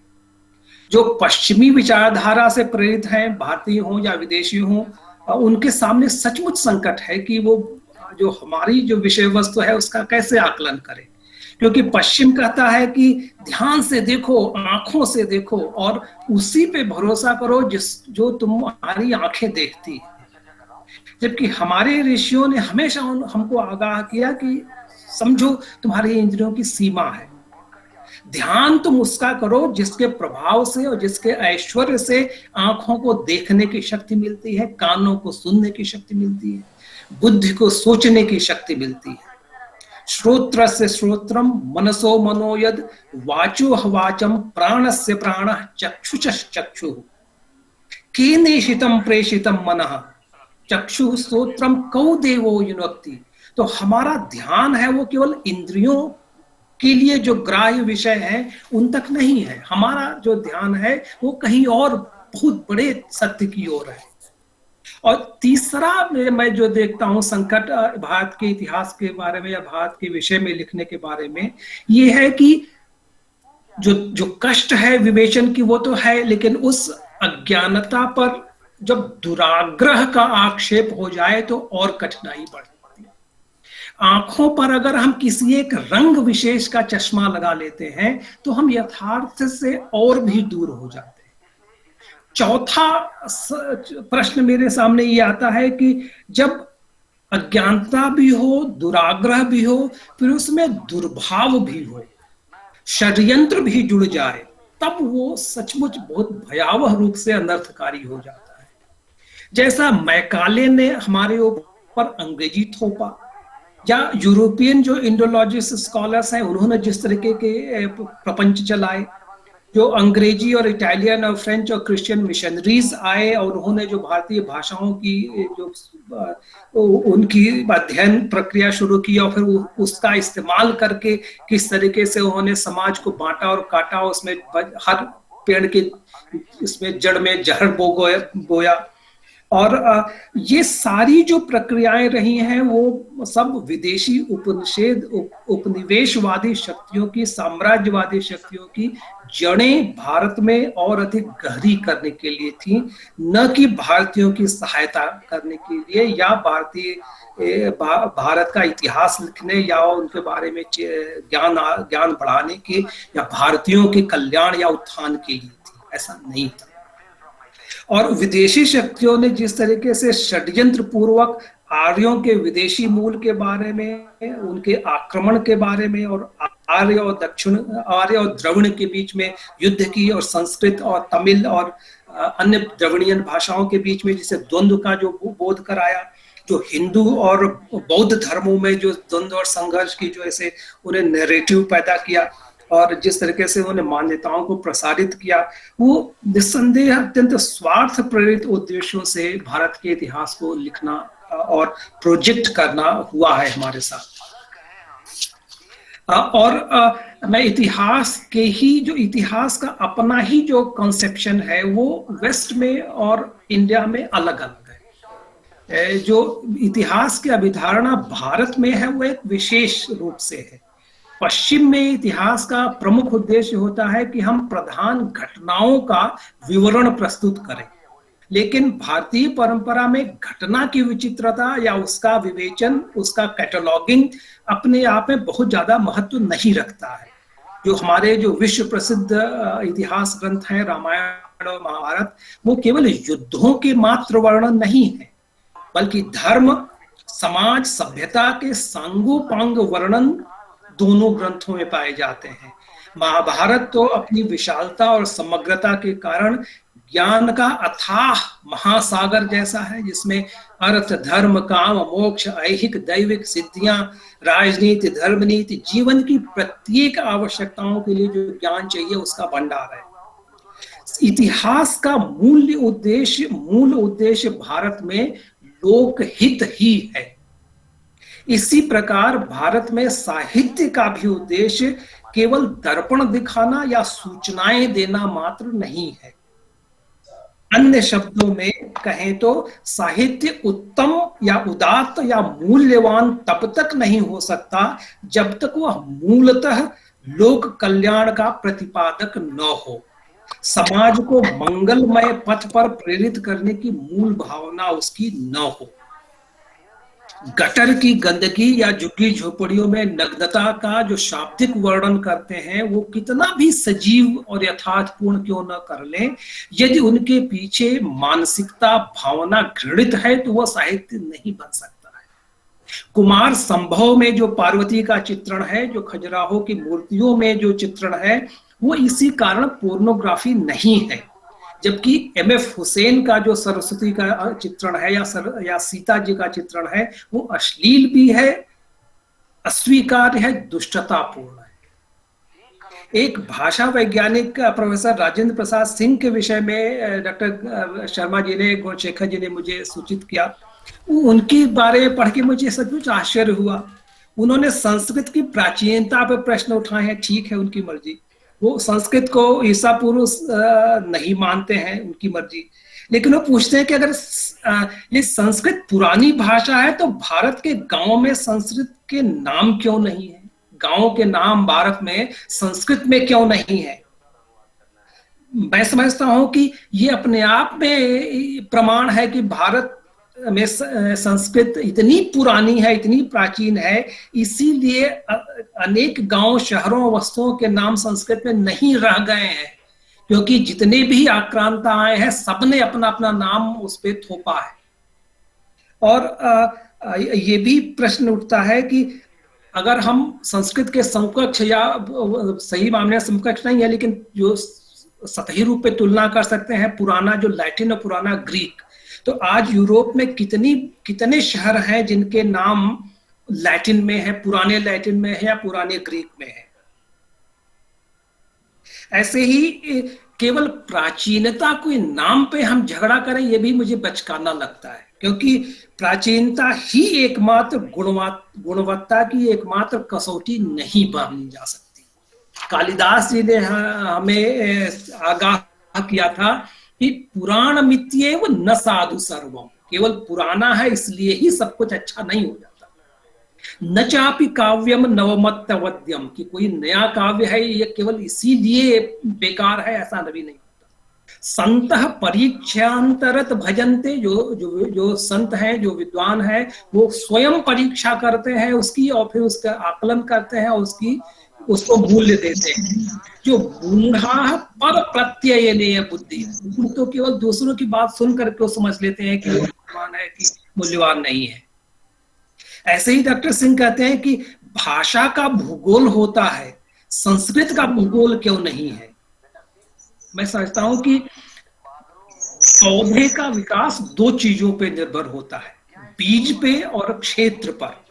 एक ही वस्तु आम है, उसके कितने प्रकार भारत में है, एक ही बीज को भारत जैसे विशाल देश में प्रदेश अनेक अनेक प्रदेशों में आप बोए तो उनके स्वाद में अंतर मालूम होगा।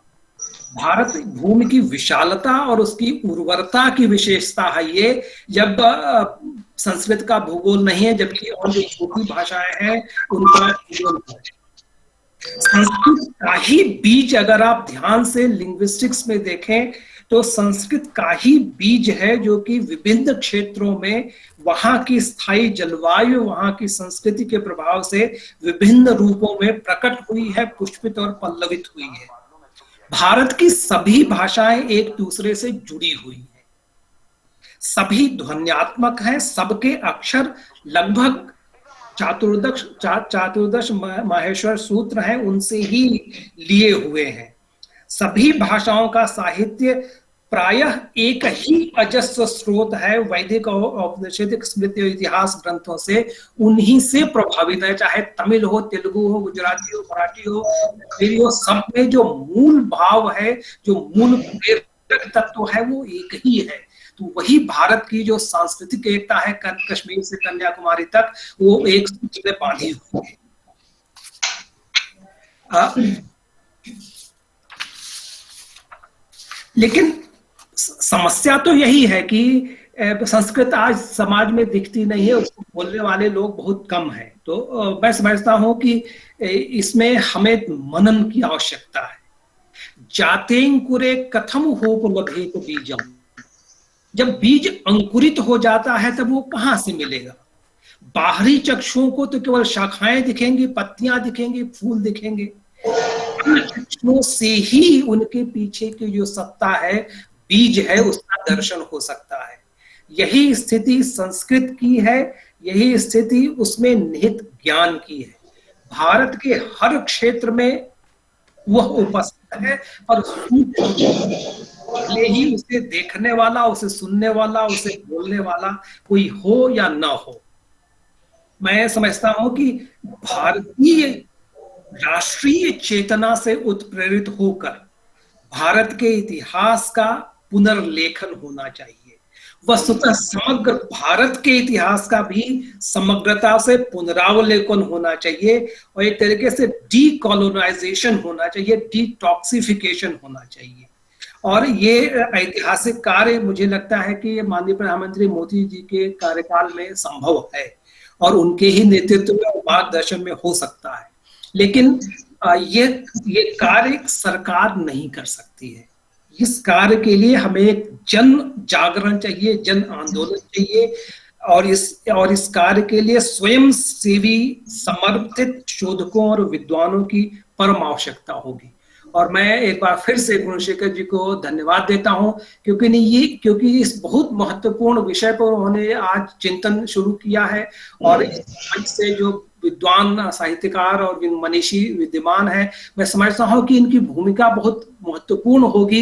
यदि हमारे साहित्य का, हमारे भारत का अगर हम समग्रता से ही इतिहास को भारतीय चिंतन परंपरा से प्रेरित होकर लिखते हैं तो आप लोगों की बड़ी भूमिका होगी। मैं आप सब लोगों को एक बार फिर से प्रणाम करता हूं और इस कार्यक्रम में भाग लेने का जो अवसर दिया है, आप लोगों को सुनने का जो अवसर मिला है, उसके लिए मैं कृतज्ञ हूँ। धन्यवाद सर, बहुत बहुत धन्यवाद। साहित्य इतिहास का साहित्यिक अनुष्ठान को आगे बढ़ाते हुए